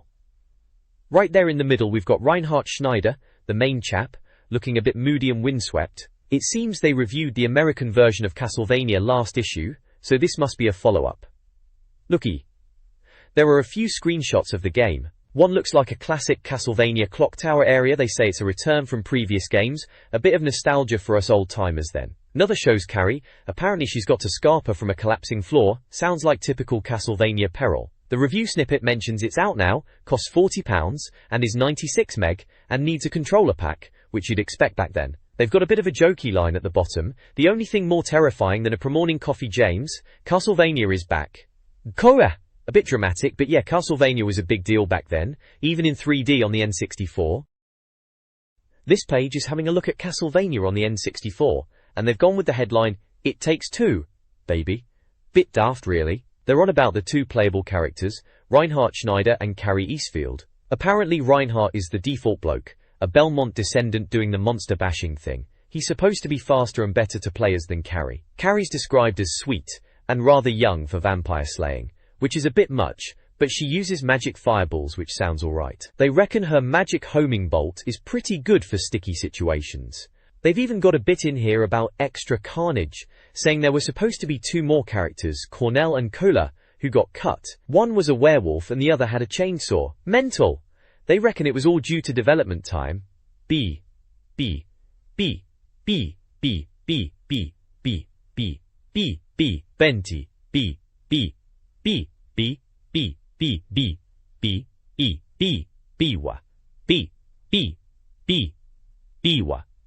Benti. Benti, AWA to music, saying it's cracking and goes from eerie to sweeping gothic orchestrals. So the music's probably decent, which is always something with Castlevania. Overall, they seem a bit on the fence about it, like, they want to love it more than they actually do, calling it a brooding combination of Castlevania's dark horror, but also saying it's got deeply irritating flaws. Sounds about right for how that one turned out, a bit of a mixed bag, but you still gave it a go back then, didn't you, being Castlevania and all. This page in N64 Magazine from back in the day, it's all about the monsters in Castlevania on the N64. Remember Castlevania 64? They're calling it a bit of a neckbiter's ball, with a good selection of undead beasties to get your teeth into. First up is the silverback skeleton, described as breaking with convention because you fight it like a boss. Apparently, it's a huge ape-like skeleton that summons smaller bony chaps. They reckon a deft whip cracks it to the midriff. Then there's the lizardmen, these scaly beasts that come in a variety of flavors. Red, fire-breathing, water-dwelling types, all capable of taking a fair bit of damage. The best bet is to use Carrie's magic bolts and skewer them from a distance, which sounds about right for Carrie. Duck. Next, it's the stained glass phantom. Anyone seen Young Sherlock Holmes? Because that's what they look like, stepping out of a stained glass window, proper spooky ghosts, the kind that definitely conspire to make your life a misery, so shatter 'em with your sword, they suggest. Following that, there's the vampire granddad, who isn't so much a granddad but more like a decrepit old butler. Lightning quick, jacketed bloodsuckers who somersault about and try to bite you in the neck. If they do, you become a vampire apparently, so best not let them, eh? There's a bit about the labyrinth, the garden maze. They say it's one of the hardest and most frustrating bits of Castlevania. You're chasing a young lad, Malus, around a hedge maze, avoiding Ghostbuster-style dogs that freeze you if they bite, and a huge chainsaw-wielding hillbilly. They even give a tip for Carrie players, to just jump constantly when running, and the dogs won't be able to bite you. Cheap, but life-saving. Makes sense. The lifespan bit talks about how you'll be feeling rather shortchanged, unless you're prepared to take your time and eke out every secret nook and cranny. They mention how you get bitten by a vampire, and become one yourself if you're not careful. You have to use purifying orbs to cure yourself. They are saying the music is cracking, really eerie with violin tunes, and it all adds to the feeling of the game. The atmosphere of Castlevania is a triumph. They do moan a bit about the camera, saying it doesn't always do what you want and can't keep up with the action sometimes. They compare it unfavorably to Super Mario 64, Zelda and Banjo-Kazooie, and reckon Konami weren't quite getting to grips with 3D space yet. Bit harsh, but it was a common complaint about 3D games back then, wasn't it? Tapping R centers the camera behind you, which is a nice Zelda-ish touch, they say, but most of the time it settles at awkward angles, especially in combat, and when platforming it can lead to frustrating deaths because judging jumps is tricky. Sounds like a typical review from the time, being a bit picky but still appreciating the game's good points. This page from N64 Magazine, takes me back to the good old days of the N64. It's all about Castlevania, that 3D one on the 64, which was a bit of a departure at the time from the side-scrolling ones we were used to, wasn't it? They're showing off some of the enemies, like these motorbike skeletons, which are a bit daft really when you think about it being set in old Wallachia, but hey, It's Castlevania, anything goes. They suggest whipping them off their bikes, classic Reinhardt style. Aga. Then there are these vampire servants, sounds like your standard fodder, a gang of undead types. Looks like the reviewer is warning about servant girls who scuttle along the floor. Charming. Kester. There's a few screenshots dotted around, showing some gameplay, bits in a clock tower, some big statue, and this lizard man who apparently wants you to put the magical nitro and the mandragora beside the wall and blow it up. A bit cryptic there. They've broken down the review into sections like visuals, sounds, mastery, and lifespan, giving each an 8 out of 10 except mastery, which got a 7 because of the camera. Sounds like the old camera woes we all remember from 3D games back then. The overall verdict is 82%, which is pretty decent. They call it vamp-filled fun. That's by turns smashing and wrist-slashingly frustrating, which sums up a lot of N64 games, to be honest. J.E.S. Bickham is the reviewer. Wonder what happened to him. April 1999, yeah, that's about right for when this game came out. Good times, simpler times. This page in N64 Arena Magazine, issue 27, is all about Beetle adventure racing. Seems they are quite taken with it, calling it a racing game that's also an adventure.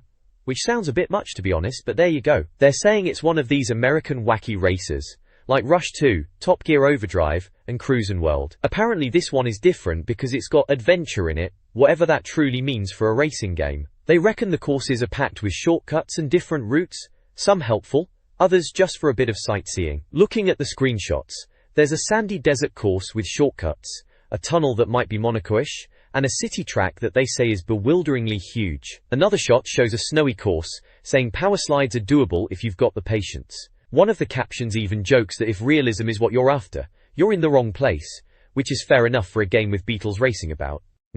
They mention the graphics are pretty good, crediting Paradigm, the guys behind F1 World Grand Prix, which is a decent pedigree I suppose. And they're saying the later tracks are quite long, might even take you 10 minutes for a 3-lap race, comparing it to F0X for length, which is saying something. Down at the bottom, in the Beetle Adventure Racing box, it says it's by Electronic Arts, out on the 2nd of April, 96 megabytes, needs a controller pack and rumble pack, and it's £40. Seems like a typical price for a new N64 game back then. 1 to 4 players as well, so multiplayer fun if you had enough mates round. All in all, it's sounding like a bit of alright, daft fun, if you're into that sort of thing. This page in N64 Magazine from April 99 is all about Beetle Adventure Racing.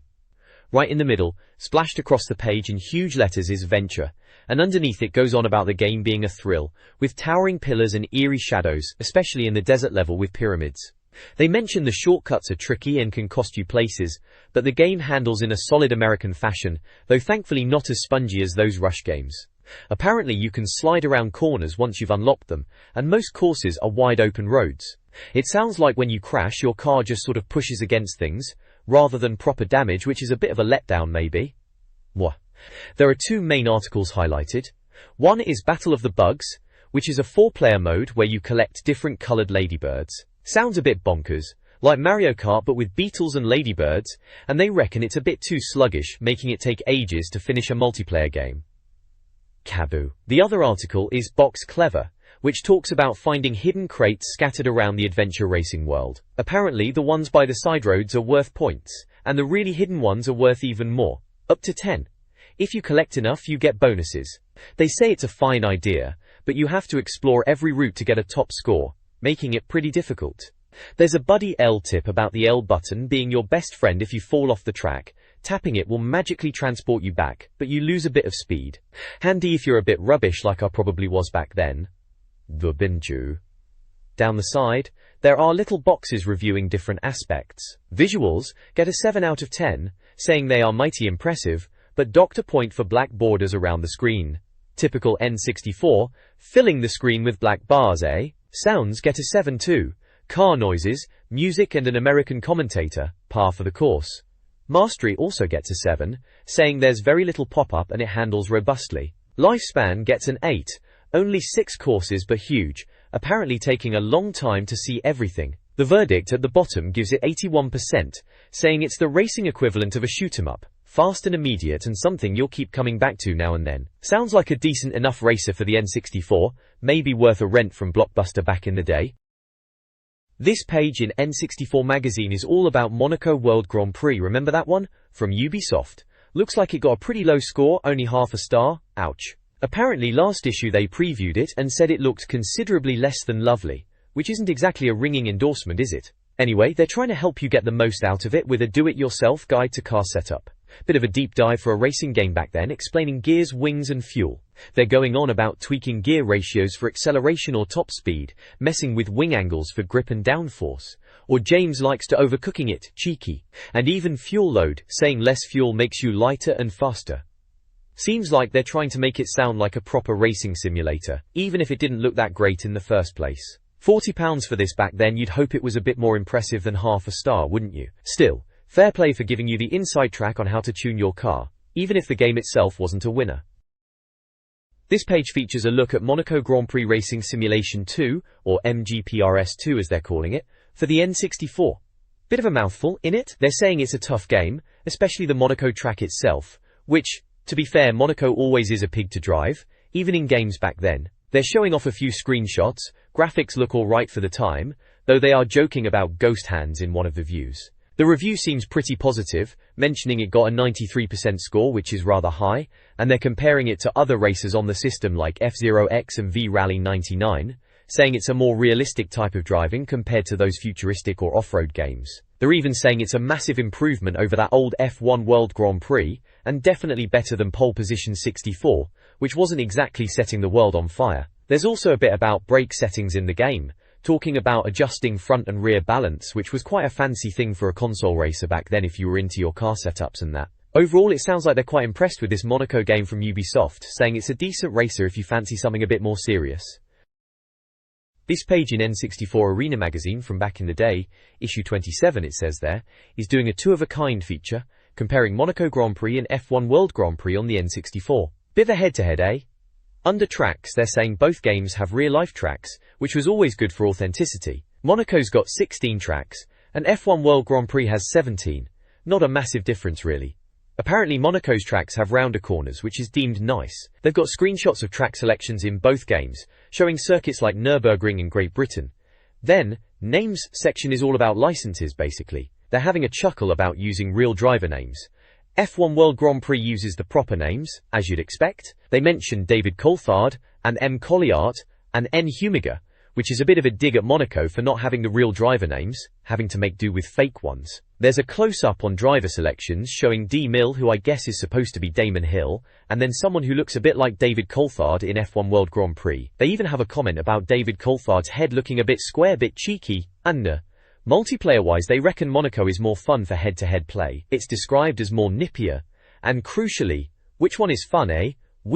It's Monaco's. Ubisoft's emphasis on simpler arcade action makes it better for multiplayer than F1 World Grand Prix's more serious simulation style. Fast and greasier than an oiled spider monkey, they say. Bit of a strange simile that.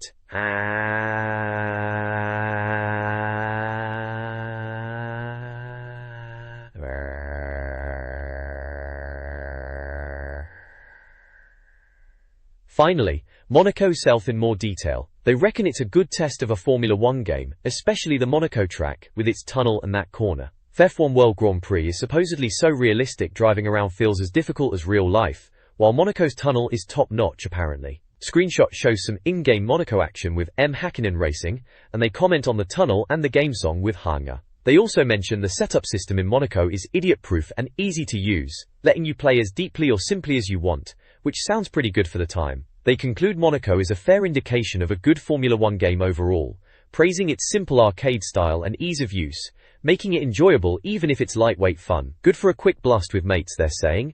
They even mention the two-player duel mode being surprisingly good, even for a straight racing game, comparing it to Mario Kart 2, saying it lacks the bellowing hysteria of those games. This page from N64 Magazine takes me right back to being a spotty teenager glued to the telly. It's all about Monaco Grand Prix Racing Simulation 2 on the N64, and it's getting a pretty decent 87% score it seems. The page is laid out like a typical mag review back then, all bold headings and little snippets of text around screenshots. Visually it looks alright for the time. Screenshots show a bit of in-game action. You've got the Formula 1 cars racing around Monaco obviously. They're pointing out the graphics are crisp, clean, and no fogging or pop-up, which was a big deal back then. You know, no one wanted a blurry mess. They mention the camera angles are a big improvement over other F1 games, whether you're in first or third person, which is fair enough. Sounds are rated at 6, described as bean-a-bottle engine noises, a bit sarcastic there, and some ehara tunes. So sounds like they weren't blown away by the audio. Mastery gets a 7, mentioning F1 style tinkering and options, and cars, so sounds like a bit of depth to it. Lifespan is an 8, career mode lasting months, and multiplayer being surprisingly good. For a single-player game back then, career mode was key. You wanted something to sink your teeth into.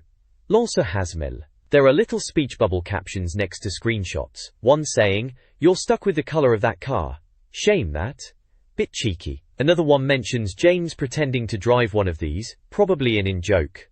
Another points out tire tracks showing the racing line, a handy feature. And another saying a camera angle is lovely, very nice indeed. The review text itself talks about it being simplified from the PC original, which was apparently a horribly complicated affair for people who think in numbers and ratios. Classic PC snobbery, but console games had to be a bit more accessible for us lot. They mention a career mode where you upgrade your car, enter races, and the Grand Prix itself, the whole weekend experience. They point out Ubisoft didn't have the official FIA license, so the drivers are made up, which was pretty common back then. But they reckon Monaco got to grips with the N64 and played to its strengths, with analog control and Monaco itself being an exhilarating ride. They also talk about versions on PlayStation and Dreamcast coming out around the same time, but reckon the PlayStation version was inferior, and the Dreamcast one, while looking better, wasn't significantly better than the N64 version. Bit of console war stuff there.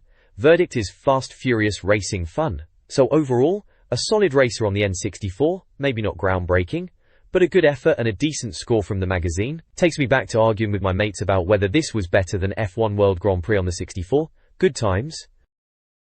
This page is a bit of a blast from the past, innit? It's all about WCW on the N64, as you can plainly see from that massive WCW headline and Hulk Hogan looking well like Hulk Hogan. Apparently, according to a little box at the top, they weren't even going to bother reviewing WCW Nitro, calling it dump. Charming. Anyway, it seems they are looking at import games in the import arena section. There's a bit of waffle about games being released first in Japan and America, and because the N64 wasn't region locked, they could review them straight away, even if they weren't out in the UK yet. So, they were on the ball at least. Baka. Looks like they're focusing on wrestling games mainly this issue. Issue 27 if you're keeping count. Good times, good times. This page then, is having a look at WCW Nitro for the N64. Right off the bat, they're calling it a potential Warzone beta, or dodgy PlayStation conversion, which doesn't exactly scream excitement, does it? Looks like they're a bit unsure about it.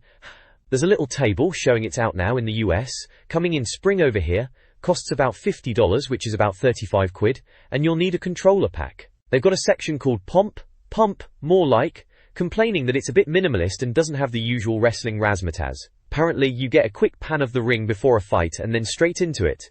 No messing about then. Then there's the camera lies, which is a bit of a moan about the camera angles being rubbish, hiding the wrestlers behind ropes and that. One of the captions even jokes about good camera work, in the loosest sense of the word, i.e. dump. Charming. They mention you can unlock up to 64 wrestlers, some of them are themed, whatever that means. And apparently each wrestler only has about 3 signature moves, but anyone can do the basic moves. Sounds a bit limited, doesn't it? They reckon it's a slightly updated PlayStation version and that the PlayStation crowd weren't too impressed with that one either. They're saying despite some tweaks, the N64 version is just as flawed. Ouch. Doesn't sound like they're massively hyped about it, to be honest, more like they're cautiously optimistic. If that, maybe best to wait for the review proper before rushing out to buy it then. This page is a bit of a takedown of WCW Nitro on the N64. Blimey, they're not holding back, are they? Scrap is the headline, which pretty much tells you all you need to know. They're not impressed, not one bit. It looks like they played it for a while, hours even, and decided it was rubbish. They reckon it should be more like real wrestling, which is fair enough. There's a bit about multiplayer too. It takes 4, baby. But again, not in a good way. Sounds like it's a bit of a mess, 4 players all jumbled together. They've got these little captions under screenshots being sarcastic, like, they shuffle like the undead. And see the man flying through the air? It took him 5 hours to land. Bit harsh maybe, but funny in a grim sort of way. They call it a real horror and pathetic, proper damning words for a game back then. There's also a side bit about the magazine team pretending to be wrestlers themselves. Bit of a laugh, I suppose. James the Mini Maestro, Tim the Swearmaster, Jess the Aquafire, Andrea Sub-Zero, Will the Wizard, and Martin the Lectocutioner. Silly names really. Each one has a little made UP wrestling persona, you know, the sort of thing mags did back then to be relatable. It's a bit cringe now looking back, but harmless fun I guess. Overall they really didn't like WCW Nitro. Sounds like it was a bit of a rush job and not up to scratch, even for N64 standards at the time. Makes you wonder who even bought it after reading this. This page is a right rib tickler. It's a review of WCW Nitro for the N64. Now they're calling it a fully 3D game released in 1999, but they reckon it's got a pure 1990 design. Bit harsh maybe? They are saying it's just horribly basic and tangibly dated. Ouch. Warranty 99. The screenshots show some blocky wrestlers in a ring, looking a bit like they are made of Lego. Apparently your opponents are invulnerable when attacking, and your hand just passes through them. They reckon it's like taking turns to do throws. Sounds a bit rubbish to be honest. They have little captions like, the lie down and have a nap move, and the right, I'm off to star in Warzone. There's another one about Sting looking stupid. They aren't holding back, are they? They are moaning about the sound, saying it has them, but they're not great. Lifespan gets a 4 out of 5, plenty of characters to find, but they question why you would bother. Mastery gets a right kicking with ha ha ha. You jest? No, not you, Jess. Go back to your desk. Visuals and sounds both get a 4 out of 5 stars, which seems generous given the slagging they are giving it. The verdict is pretty brutal, asking, why would you want to bother with this worse than substandard PlayStation conversion? They say there are 2 miles better alternatives, and to avoid it like the plague. Crikey, the score? A measly 42%. Ouch again. Looks like WCW Nitro is a bit of a stinker then. This page then looks like we're kicking off the Reader Awards in N64 Magazine. Right in your face, 1999 N64 Reader Awards, you can't miss it. Bit of a drama about counting all the votes. Spent a week counting them, they say. Sounds like they're about to tell us who won all the gongs. There's some fella looking rather pleased with himself, surrounded by envelopes on his desk. Must be all the voting forms. Apparently they had well over 1,000 entries, which is alright. Looks like they dished out awards for the top 20, and a few other bits and pieces too. Apparently 98 was a cracking year for games, and the competition was intense. They even reckon some game publishers almost smiled when they got their prize. Bit of British understatement there, eh? Anyway, seems like the page is setting the scene for finding out what we all voted as the best N64 games from the previous year. Good times. This page from N64 Magazine is showing us how they went about sorting out the readers' vote for the best games of 1998, back in 99. It's all about the 1999 Reader Awards. They asked readers to send in their top 5 N64 games released in 98, in order of preference. Apparently they're sat there wading through piles of voting slips. You can see the blokes in the photo throwing paper about, looking like they're having a right laugh counting them all up. They're explaining the points system. Top game got 5 points, down to 1 point for your 5th choice. They made it clear that older games like GoldenEye and Mario Kart 64 weren't eligible. Had to be proper 1998 releases. Which makes sense, I suppose. They were also sneakily asking for tips on what games people were looking forward to in 99 for a most wanted feature. It's all to produce their definitive list of top 20 games, which they'd get marked up in W.H. Smith's for easy spotting. Sweet, eh? Classic magazine stuff to get everyone involved. This page from the magazine is all about the Reader Awards for 1999, looking back at the best games on the N64. At the top it has a section called Near Misses, which is a bit of a laugh. Games that got votes but weren't eligible. GoldenEye is mentioned as being great, but released in 97, so a bit old hat by 99 really. Wipeout 64, South Park and Mario Kart 64 are in there too, probably for similar reasons, maybe just a bit too last year to be top dog. Cackle. Moving down we've got the Best Sports Game Award, and International Superstar Soccer 98 took the crown, reviewed at a whopping 92% back in issue 20. They say it's better than ISS 64, which was already pretty good at the time. Apparently it's got great gameplay and graphics, but the league mode is a bit clunky, and it's missing proper licenses, which was always a bit of a pain with footy games back then. Also nominated in sports were 1080 Degrees Snowboarding, World Cup 98, and Kobe Bryant in NBA Courtside. Next up is Best Shoot 'em Up/Action Game, and Turok 2. Seeds of Evil won that one, reviewed at 95% in issue 21. They reckon it's top of the pile for the year, even if the level design could be better. But who are they kidding? We were all too busy blasting dinos to care about level design back then. Body Harvest and Forsaken were also in the running in that category. Then we get to Most Original Concept, which went to Space Station Silicon Valley, reviewed at 91% in issue 22. They were well impressed with it since it came out, reckon it's got exploding animals and all sorts of strangeness. Body Harvest pops up again here as a nominee, along with Mission Impossible.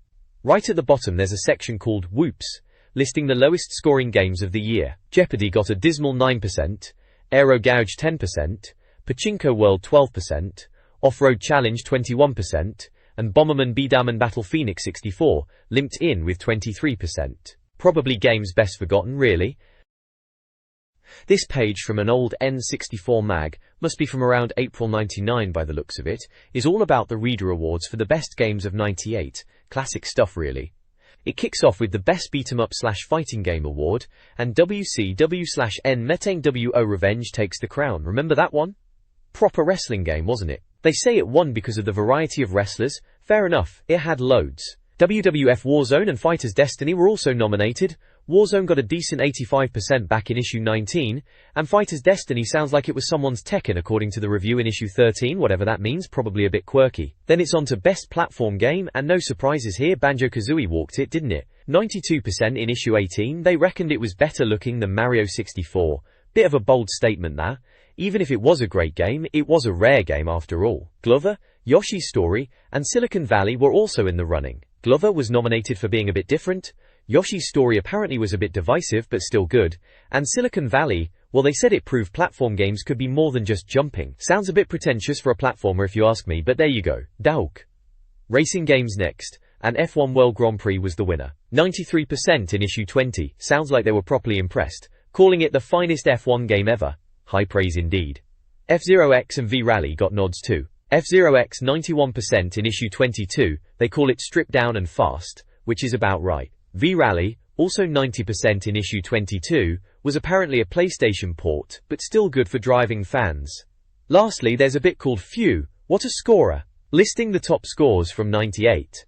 Zelda, Ocarina of Time at 98%, obviously that was everywhere. Turok 2 at 95%, F1 World Grand Prix again at 93%, International Superstar Soccer 98 at 92%, F-Zero X again at 91%, Body Harvest and Space Station Silicon Valley both at 91%, Kobe Bryant and NBA Courtside and Mystical Ninja starring Gomon both at 90%, NFL Quarterback Club 99 also 90%, 1080 Degrees Snowboarding at 89%, Madden NFL Blitz and Forsaken both at 87%, Yoshi's Story Snowboard Kids and Fighter's Destiny all at 86%, WWF Warzone and Extreme G2 both at 85%. Crikey, they handed out some high scores back then, didn't they? Looking at that list brings back some memories, alright? The next page then, alright, let's have a look at this, right, 1999 Reader Awards, so this is what everyone was chuffed about and looking forward to back then. Number 1 most wanted was Perfect Dark. Well yeah, after GoldenEye, everyone was desperate for more secret agent shenanigans, weren't they? James Bond but with a lady, Joanna Dark, sounded good at the time. August release, they said. Hope it actually came out then. Best use of sound went to Banjo-Kazooie. Yeah, that game had some catchy tunes, didn't it? Rare were pretty good at the audio side of things, music and sound effects all blended in nicely. Legend of Zelda, Ocarina of Time, and Turok 2. Seeds of Evil were also nominated for sound. Zelda, of course, always has a good soundtrack, and Turok 2, well, that was probably all roaring dinosaurs and guns, wasn't it? Body Harvest got a mention too. Strong sound effects, apparently. Sounds about right, think that was a bit of a weird one, wasn't it? Warring Dire. Best use of graphics predictably went to Legend of Zelda, Ocarina of Time. Yeah, it was impressive at the time, wasn't it? Big world, lots to see. They mentioned it was on a 32 meg cartridge, comparing it to Final Fantasy V-2 on CD-ROM, showing off a bit there, weren't they? Banjo-Kazooie and Turok 2 also got nods for graphics. Banjo was colourful and cartoon-like, and Turok was trying for realistic, in a blocky sort of way. They said Banjo-Kazooie was the most colourful game on the N64. Bit much, maybe. And lastly, best 4-player game went to F-Zero X. Rightly so, fast as anything that game.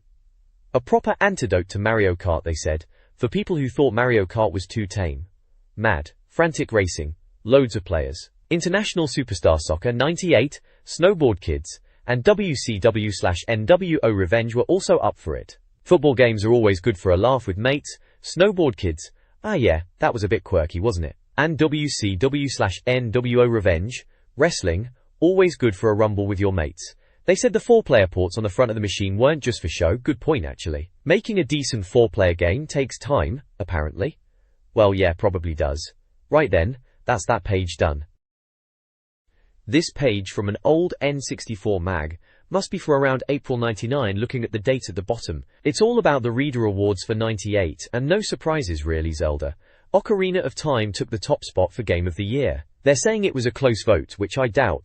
Everyone was raving about Zelda back then, wasn't like anything else. They reckon it got released late in 98, so some folks hadn't got their hands on it yet, and that's why it might not have dominated even more. They've got some screenshots of Link in action, battling some Red Knight enemy, and another bit showing him in the water. The reviewer, some bloke called Mr. Bickham, reckons it's a masterpiece, which is fair enough, it was pretty special. They're banging on about graphics, control, story, the lot, saying it's the game of the century. Bit strong maybe, but you get the idea. Makes everything else look a bit drab apparently. Then there's the runners-up, so the games that nearly won. Loads of familiar names there, like Banjo-Kazooie, which was rare at their peak, Turok 2 for the dinosaur shooting fans, F-Zero X for the speed freaks, and 1080 snowboarding for the cool kids. Then there's footy games like International Superstar Soccer 98 and F1 World Grand Prix for the sports lot. Bit of variety in there, Body Harvest, Mission Impossible, Mystical Ninja starring Goemon, Yoshi's Story, World Cup 98, V-Rally 99, NBA Courtside, Forsaken and Extreme G2 to round it off. A decent bunch to be fair, shows what was out on the N64 back then. Corey. Over on the side they've got some other Reader Award bits. Jet Force Gemini from Rare again is mentioned, supposed to be out soon. Futuristic shooter with cartoon looks, sounds alright. Shadowman, a horror game, due in May hopefully. Sounds a bit nasty, probably for the older kids. Hybrid Heaven, by Konami, political alien RPG thing, sounds a bit weird but tasty apparently. 12 Tales Conquer 64, another Rare one, more 3D adventuring, but they sound a bit suspicious about it actually coming out. And lastly Duke Nukem. Time to Kill, coming in April. They're saying check next month's review. All upcoming games then, trying to keep us interested for the next issue I suppose. This page, right then, let's have a butcher's at this N64 magazine page. It's all about Club 64, their total game service. Sounds a bit grand, doesn't it? The big headline is about Rogue Squadron, calling it this month's top guide. They're on about using cheats instead of the Force, cheeky sods. There's a picture of the Millennium Falcon there, classic Star Wars. That game was alright actually. Looked pretty good at the time. Cheeky sods. Then there's Mario Party, says beat your mates effortlessly in this superb multiplayer game. Superb? Bit strong, but yeah, Mario Party was good for a laugh, probably ended a few friendships mind you. Underneath that it's tickled Link for Zelda, your tips, tricks, songs and favourite bits. Always needed a bit of help with Zelda, those games were proper adventures. On the right side they've got a Club 64 mailbox how-to section covering Rogue Squadron, Mario Party and Zelda again. Seems they are pushing those games this month. Help wanted. For WWF Warzone, someone needs tips for that wrestling game, tips extra for Castlevania, Rogue Squadron and more, and Dr. Kit's Game Clinic with his gaming medicine. Corny, but what do you expect? They've got a Nintendo hotline for frequently asked Zelda questions answered. Probably cost a fortune to ring that back in the day. A competition, I'm the best for high scores, and Skill Club 64. Then contact for pen pals, fanzines and games galore. Remember pen pals? Madness.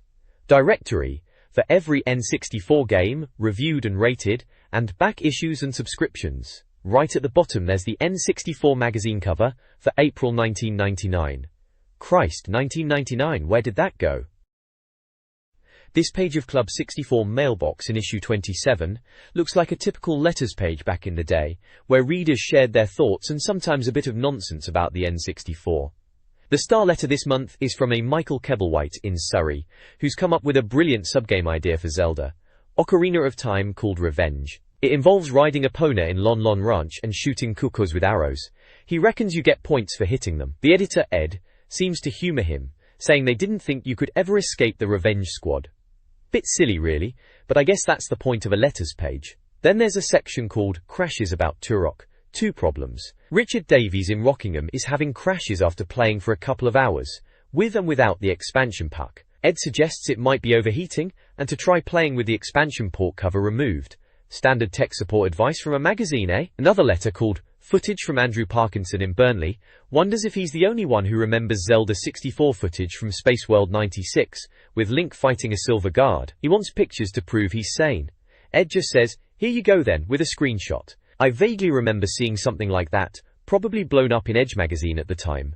Length is about someone complaining Zelda is too long. Michael Sansom in London says he was excited but finished it in a month and isn't an amazing gamer. £4 for a cinema ticket gets you 2 hours entertainment, but £52 for Zelda gives you 26 hours. He thinks it's uneconomical to make games that long now, and it's a pity for people who might be put off. Ed's response is basically, "Tough luck, it's a good game that lasts." Bit harsh, but I suppose back then we were all raving about how massive Ocarina of Time was. Quite literally is about Turok 2 demos. William Jack in Beckenham noticed that the demo players were rubbish, had unlimited ammo but didn't shoot much, and had all the guns. He thinks they just didn't want to waste precious memory space on a proper demo, and could have done a better job and just faded it out. Ed agrees. Can't argue with that, demos were often a bit pants back then. Finally, there's a correction corner. James Alcock from Cottingham is pointing out a mistake in issue 24, page 12, about getting to the island in GoldenEye. They admit it wasn't clear, and you need an action replay cart and a cheat code to do it. Bit cheeky to require cheat devices for magazine tips if you ask me. Then David Mackey from Inverclyde says issue 24 said issue 25 would be out on Friday 28th, but page 145 says Thursday the 28th of January, and also the N64 quiz entries need to be in by the 31st of February, which doesn't exist. Ed's reply is just insane. Bit of a mess up then by the looks of it, wouldn't be the first time magazine print deadlines got in a twist. And lastly, Bob Perrett from Wrentham is asking about a blue bar on the information station page last issue, and Ed just says, "It broke loose and tried to escape." Righto. This page from Club 64, the mailbag section, kicks off with a moan about magazine cover flaps. Seems someone's issue fell apart. Then there's a bloke asking about getting into games writing, bless him, wanting to know what to study and how much he'd earn. Ed, the editor, gives some fairly sound advice, saying enthusiasm and writing well are key, and that experience is what counts more than qualifications. He does say it's not a well-paid job to start, mind. Boring to know. Next up is someone from Norway, chuffed that N64 Magazine is the best N64 mag, which is always good to hear. Then a funny one about Gore, complaining about Sesame Street possibly coming to the N64 after all the mature games like Turok 2 and Body Harvest, which is a bit tongue-in-cheek. Following that, there's a big letter from someone excited about 1999 being Nintendo's year, with all the big games coming out, like Shadowman, Jet Force Gemini and Perfect Dark, and even Duke Nukem, which we were all waiting for back then. Lastly in the mailbag, a mental letter from someone arguing about a GoldenEye review score, getting all worked up because they can do all the cheats on the D-pad. Classic. Below the letters is a feature called Perfect Day, about reader ideas for Perfect Dark, Rare's upcoming GoldenEye sequel. Thomas McAllendon suggests night vision goggles and cloaked aliens in Area 51. Very sci-fi spy stuff. Nick wants remote cameras like in Duke Nukem. Always a laugh spying on folk. James Barton wants bullet holes, a chainsaw and a flamethrower. Bit much perhaps, even for Perfect Dark. They're asking for more gadget ideas too, like a grappling hook and mine layer. And they want to keep the time cheats but not make them too easy. Sounds like they got a lot of feedback for Rare to chew over for Perfect Dark, which was shaping up to be massive. This page of the N64 magazine seems to be the letters and questions section, you know, where readers get to have their say and the magazine responds. Right at the top, there's a funny letter asking if playing Shadowman late at night will make you cry in the morning. Ed, who seems to be the one answering, just says, hopefully. Bit sarcastic, that's Ed for you. Someone else is moaning about not getting a normal letter printed, to which Ed just replies, they need to write one first, fair enough. Then there's a bloke in Australia, complaining about the slow delivery of the mag, takes ages to get to him. Ed suggests a subscription, turning to page 138 for details. Sneaky advert there. Robert in Bexley asks why Ed has to reply to all the letters, implying the rest of the team are lazy. Ed's all, oh, it's a pleasure, I keep it to myself. Again, a bit of a cheeky reply from Ed. Fred from Surrey reckons he's found a big cheat for Turok, lists some phrase about 8th Day God and creative Turok, and Ed just asks if he really worked it out himself, implying maybe he just read it somewhere. John Paul from Galston is asking if Nintendo are going to make more varied games, not just the usual eternal niceness. Ed's response is classic, saying they'd rather leave the adult content stuff to the PlayStation crowd. Typical Nintendo, eh? Then Robert from London wants to know about WWF attitude on the N64. They reckon it's a sequel to Warzone by Iguana US, with more wrestlers but no screenshots yet, and it's coming in the summer. How's that? Ed says. Underneath, There's a section about a Zelda rumor online, about getting the Triforce in Ocarina of Time. They reckon it's probably fake, saying internet pictures are usually dodgy, and it's likely an elaborate hoax. They mention Nintendo's next console rumor too, warning people not to believe everything they read online. There's a screenshot from Zelda showing Link playing the Overture of Sages. Looks like the Spirit Temple area maybe? War? Then some angry reader is complaining about their Sugar Panzio attitude, and the letters they print, calling them banal anal letters. Bit harsh. The magazine basically tells him to write better letters, if he wants something interesting printed. Bit of a put down. Then a more positive letter from someone saying Zelda is the best game in the world, talking about how difficult and funny it is, especially the Gorons collapsing when bored. They say they got it for Christmas and it was their first RPG. Must have been chuffed. Bored. The "So tell me this" bit is a Q&A section. Andy from Hull is asking about the new Nintendo console mentioned in their Good Selves issue and if it'll have a cart slot for older games. He's also wondering if an expansion pack makes his N64 128-bit. The magazine says the new console is a long way off, despite internet rumors, and it's not likely to be backwards compatible as that's too expensive. They explain the expansion pack just doubles the memory, doesn't make it 128-bit, and they haven't seen a decent game on a proper 128-bit console yet anyway. They're talking about the Dreamcast and PlayStation 2 here, I reckon. Torin Twanjoy. Scott from Inverness asks if there's a new N64 announced, and if Capcom are dropping N64 for Dreamcast. He also asks about Buggy Boogie and if it's 64-bit. The magazine says Buggy Boogie is probably dead in the water. Rumors about Metroid 64 persist, but nothing on Bullfrog games. They say Capcom will only support profitable systems, and with the Dreamcast bombing in Japan it's not Sega's machine yet. But they do mention a new Resident Evil version is underway for N64 and might be out by Christmas. That would be something. Say Cap. Finally, William from Orpington asks if a Japanese expansion pack works with a UK N64, what's the best memory card, and if Stunt Racer FX, Metroid 64 or Bullfrog games are worth buying. They confirm Japanese packs work fine, official Nintendo memory cards are best but pricey, and no news on Stunt Racer FX, Metroid 64 or Bullfrog games. Basically they're saying don't hold your breath on those games. Typical magazine response, never really gives you a straight answer, do they? This page has got the quiz on the left, looking like they're trying to be a bit cheeky saying it's hard, probably not really. Questions are all about N64 stuff of course, asking about a military game from Acclaim, which is probably something like Turok maybe. Then there's a question about an add-on that isn't from Nintendo, could be the 64DD perhaps, or maybe they're thinking of something else obscure. Vampire games.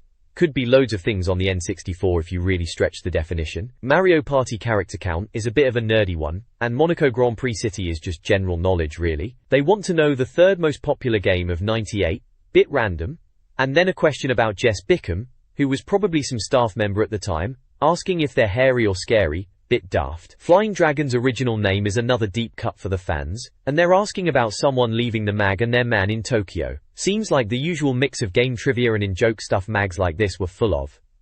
Over on the right it's the N64 board, which is all the reader's artwork. Looks like someone sent in a South Park picture. Pretty standard for the time, everyone was drawing South Park back then. There's a Pokemon picture as well, loads of them crammed in, that was always popular.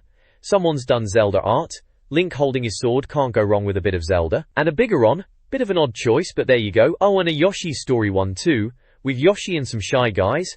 Looks like felt tip pen craziness as they say in the caption. It's the usual mixed bag of artistic talent you'd get in these mags, some decent, some not so much, but it's good they gave readers a space to show off. They always used to say sorry to artists if they didn't print everything, must have got loads sent in. All very typical of the reader pages in these mags from back then. This page from N64 Magazine in April '99 is the mailbox section, Right You Are. Right at the top it says, "We can't take any responsibility for what's coming next." Which is quite funny, like they're bracing themselves for some angry letters. Down the page we've got reader reviews, always a good bit. First up is Legend of Zelda, and someone named Peter Cannon from Thamesmead reckons it's boring. Can you believe it? Says it's all chopping trees and climbing vines for 20 minutes before the first boss. He even says columns on the Mega Drive is more exciting. Madness. They've given it a 60%, which is a bit harsh for Zelda, even back then. Screenshots just Link standing on a roof. Looking a bit lost maybe. Next is Body Harvest, and Tom Hockin is loving it, gives it 99%.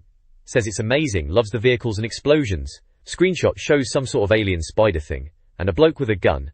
Looks pretty intense. That one was always a bit mental. Then there's IS and Inti 8, someone called Thomas Vincent from Weston-super-Mare is moaning about the difficulty. Says the keeper is rubbish, and the referees are unfair. Reckons Brazil always thrashes him 80. Sounds like classic ISS frustration. Everyone had those moments throwing the pad at the wall playing that. They gave it 86%, which is still a good score. Screenshots, some footy action, standard stuff. Lastly, Turok 2. Neil Munro emails in his thoughts, says it's a disappointment. Frame rate issues, slow ladders, controls feel like concrete compared to GoldenEye. Bit of a downer review. He's clearly a GoldenEye multiplayer fan, waiting for Perfect Dark like the rest of us were. They've given it 69%, ouch. Screenshot is some gloomy looking level with a gun pointing at something. At the bottom it's telling you to send your reviews in to N64 Magazine at their Bath address. So yeah, just a standard reader reviews page, bit of Zelda controversy, Body Harvest getting the love, and some footy and Turok chat. Typical N64 mag stuff for back then really. This page in N64 Magazine, issue 27, page 90 looks to be a feature titled, How to Survive the Morning After a Mario Party, by Daniel Glenfield. It's all about Nintendo's Mario Party game and the joys and frustrations of playing it with your mates. Under a heading What We Said, they've given Mario Party an 85% score and a Star Game Award, saying it's the party for the people, but evolutionary rather than a revolution. You have to love it really. So, a decent score then, but not exactly setting the world alight according to the reviewer. The main article text talks about Mario Party being one of Nintendo's definitive multiplayer games, you know, the kind that ends friendships, and compares the tense dice rolling to the drama of a game of Cluedo. There are cartoon pictures of Donkey Kong, Yoshi, Mario, Toad, Peach, Wario, and even a star sprite lined up together, and a small screenshot of the actual game is tucked in there too. Mario Party, yeah, it was a laugh but could definitely get a bit heated after a few rounds back in the day. This page in N64 Magazine from back in '99, it's all about Mario Party on the N64. They're running through all the different boards and giving some tips, like a survival guide which is a bit of a laugh. First up is DK's Jungle Adventure. Apparently you need to watch out for boulders if you land on a question mark space. Sounds a bit like Indiana Jones. Then there's Mario's Rainbow Castle. Tip there is always go left if you have 50 coins. And watch out for Toad and Bowser swapping places, that old chestnut. Luigi's Engine Room. That one sounds a bit complicated with doors opening and closing all the time. They reckon you should use the map to trap your mates so they can't get to Toad. Sneaky. Ngao Warriors, Battle Canyon. Use the fly guy to nick someone away from Toad. Bit mean but satisfying they say. And only go to Bowser if you're really good at the minigames, which is probably not many of us. Peach's Birthday Cake. The plants will nick a star off someone and give it to you. Helpful if you're behind, I suppose. Yoshi's Tropical Island. You can bribe the thwomps to stop people following you if you've got enough dosh, or just land on a question mark space to reach Toad apparently. Bowser's Magma Castle is a bit of a nightmare. The question mark spaces change the blue squares to red, vice versa. It's a big board, so keep looking at the map and avoid Bowser, or he'll take a star off you. Gouray. Finally, Eternal Star. Bowser messes with the transporter coordinates, classic Bowser. And they say the baby Bowsers in the Star Gambling game are useless, so don't panic if you come up against them. Good to know. Yeah, Mario Party. Good times, frustrating times, all in one cartridge really. This page from issue 27, back when N64 Mag was still going strong, dives into Mario Party, doesn't it? It's got a section breaking down all the different squares you'd land on, like the blue ones that were always a nice little bonus of 3 coins, and the red ones which were a bit of a sting taking coins away. Then there were the star squares, always a gamble, but potentially worth it for 10 coins or more. Question mark squares, they were a real mixed bag, depending on the board. Rainbow Castle had Toad replaced by Bowser, which always felt a bit unfair. Exclamation marks led to bonus games where you could dish out stars or coins, but it says here you couldn't always control the outcome, which was definitely true and could be a bit annoying when you were trying to be strategic. And mushroom squares were those 50-50 chances, either another turn or missing one, risky but sometimes worth it to get ahead. The tactics section is pretty basic, just telling you to use the map screen and plan ahead. Obvious stuff really. Even back then we weren't complete N00BS, were we? It mentions checking where Toad is to get stars, yeah, like we didn't know that was the whole point of the game. Bullamukist. Then there's bonus stars, explaining how those are awarded at the end for coins held, minigame wins, and most question squares landed on. Standard stuff really, trying to maximize those bonuses. It also suggests stealing stars to stop other players winning, especially from the one with the most coins. Sneaky but effective, and it warns about revenge. The bonuses bit is about cheating the system. It talks about pausing on the last round and switching computer players to human so you can keep all your coins and stars. A bit cheeky if you ask me, but I suppose if you were desperate to win. It also mentions just switching everyone to computer players then back to human to change the results. Bit of a faff, but whatever works, eh? Finally, it mentions Bowser's Magma Mountain as a secret board you can only get to with a key bought for 1,000 coins from the shop. And apparently if you beat the Eternal Star board, you get a new title screen with everyone getting along, even Mario being a bit of a git, and stealing all the stars. Sounds like a bit of a laugh, if you could be bothered to unlock it all. Mario Party, it was alright for a bit of multiplayer fun, wasn't it? Not exactly groundbreaking stuff, but good for a laugh with mates back in '99. This page from N64 Magazine, right, it's all about Mario Party minigames, back when the N64 was king, eh? They've got a whole spread here dedicated to surviving these 4-player minigames, game games. Looks like they're running through a bunch of them. There's Balloon Burst, which is all about rhythmically pumping your pad, pump goes down, pump goes up, that sort of thing. Then, Bumper Balls, seems pretty self-explanatory, bash into your mates and send them flying off the edge. Coin Block Blitz, that's the one where you're bouncing around hitting blocks for coins, classic Mario stuff really.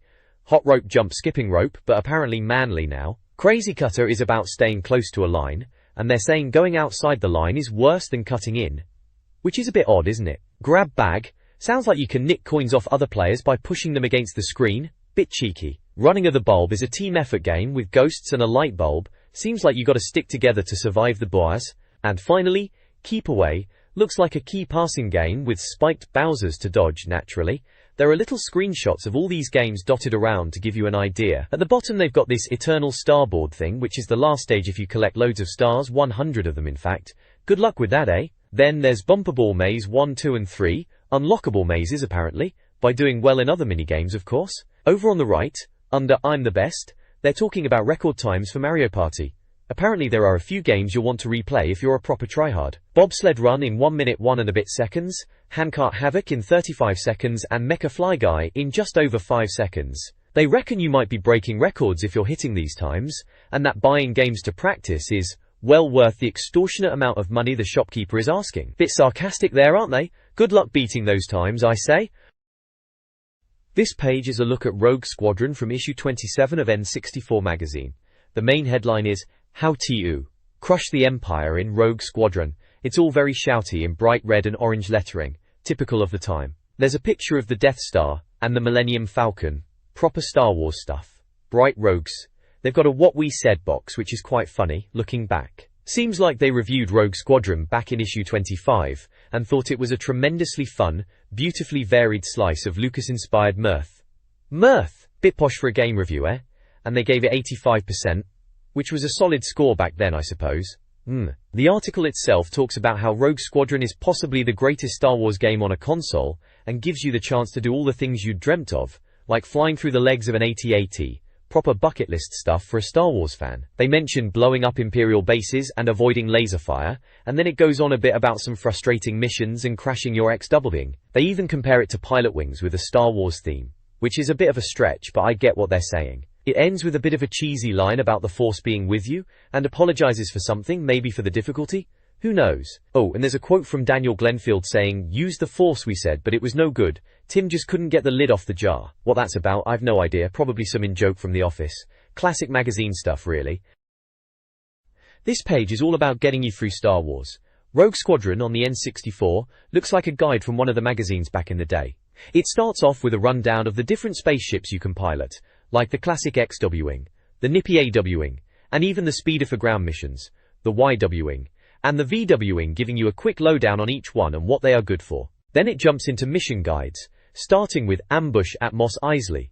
The aim is to blast probe droids and protect Mos Eisley from TIE bombers. It tells you to use your radar, take your time, and not to hit the civilians obviously. Rendezvous on Barkesh is next, where you've got to escort a convoy to safety, shooting down droids and ATSTs that get in the way. It mentions some sneaky gun turrets to watch out for, to get those medals. Finally there's Search for the Nonna, tasking you to find and protect the Nonna and an evacuation shuttle from Imperials, including ATPTs. The guide hints about dropping altitude at the start to avoid fighters and using missiles on ATSTs.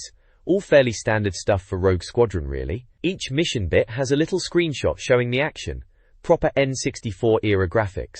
All in all, just the kind of helpful tips you needed back then to get through those levels, and maybe snag a gold medal or two. This page from N64 Magazine looks like we're in the guide section, focused on Rogue Squadron for the N64. Yeah, remember that one? Proper good blast in space, that was. It's covering missions 4 through 7. Mission 4 is Defection at Corellia. Objectives are to check out sensor readings and protect the capital and tech center.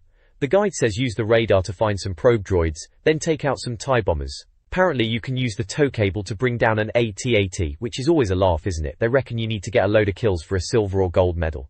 Stormtroopers are mentioned too, so you know what that means. Gold medal. Mission 5 is Liberation of Gerard V. Here you gotta destroy gun and missile turrets and a big gun turret. Looks like you're flying around on a desert planet. They say veer left then right to get the ground turrets, then rooftop ones. Classic stuff, taking out turrets. Medal tip is you need 33 enemies, and ATPTs are mentioned, you know, those scout walkers. 5 minutes to do it all, blimey. Tassica. Mission 6, the Jade Moon. Sounds a bit more exotic.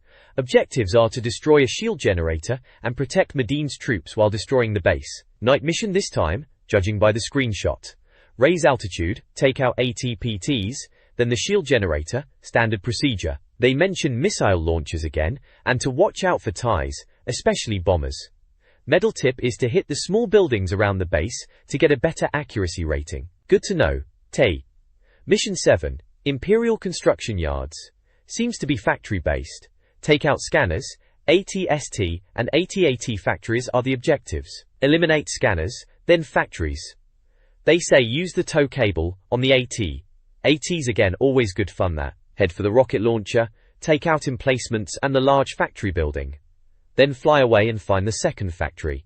Gold medal if you get 80 enemies, fair enough. They mention unmanned TIE fighters and small buildings again. Seems like they're keen on those medal tips, trying to get us to replay it for better scores. Not a bad thing, mind, squeezed every penny out of these games back then.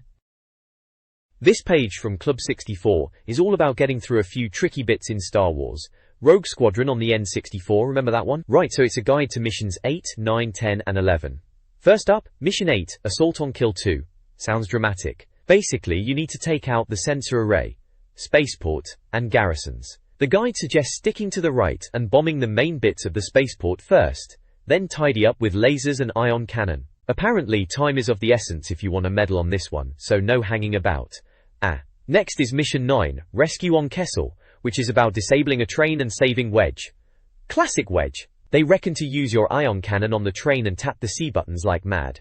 There's even a challenge to finish it in under 29 seconds, cheeky. For a medal you need to blast loads of enemies, at least 26 apparently, which sounds like a bit of a grind. Mission 10, Prisons of Kessel, is all about destroying a shield generator and keeping a shuttle safe while it rescues prisoners. You've got to escort the shuttle, take out turrets and TIEs, and then go prison to prison, dealing with ATSTs and more TIEs. The medal tip here is to be quick and efficient, which is always easier said than done, isn't it?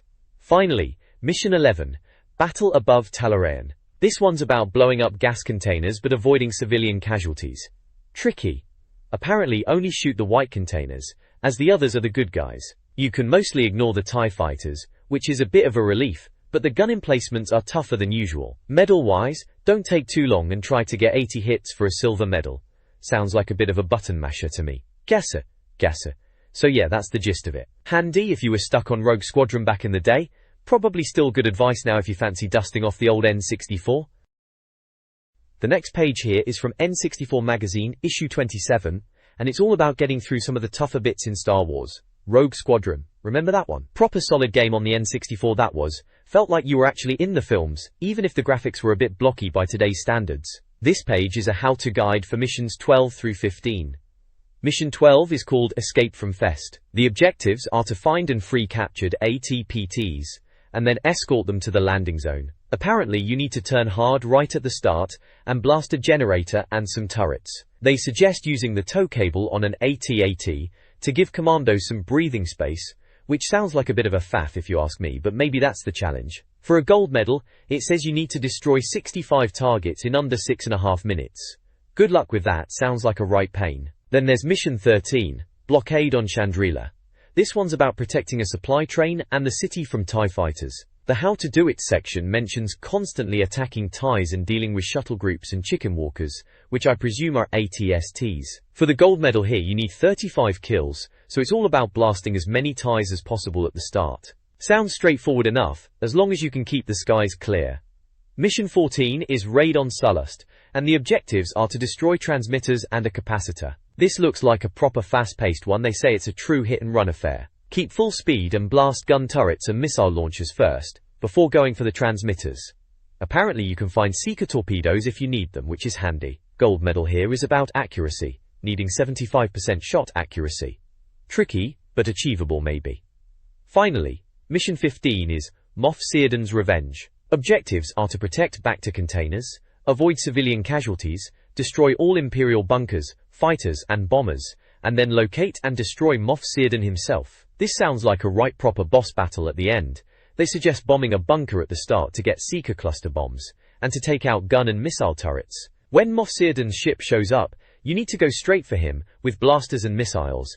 Gold medal tip is to watch out for TIE interceptors, and keep within the time limit, whatever that is. They reckon there are loads of targets to destroy before you even get to Seardan, so it sounds like a bit of a slog, but satisfying when you finally take him down. Overall, it's a useful page for anyone stuck on Rogue Squadron back in '99, giving some decent pointers without giving away too much. You still had to have some skill to pull it off, mind you.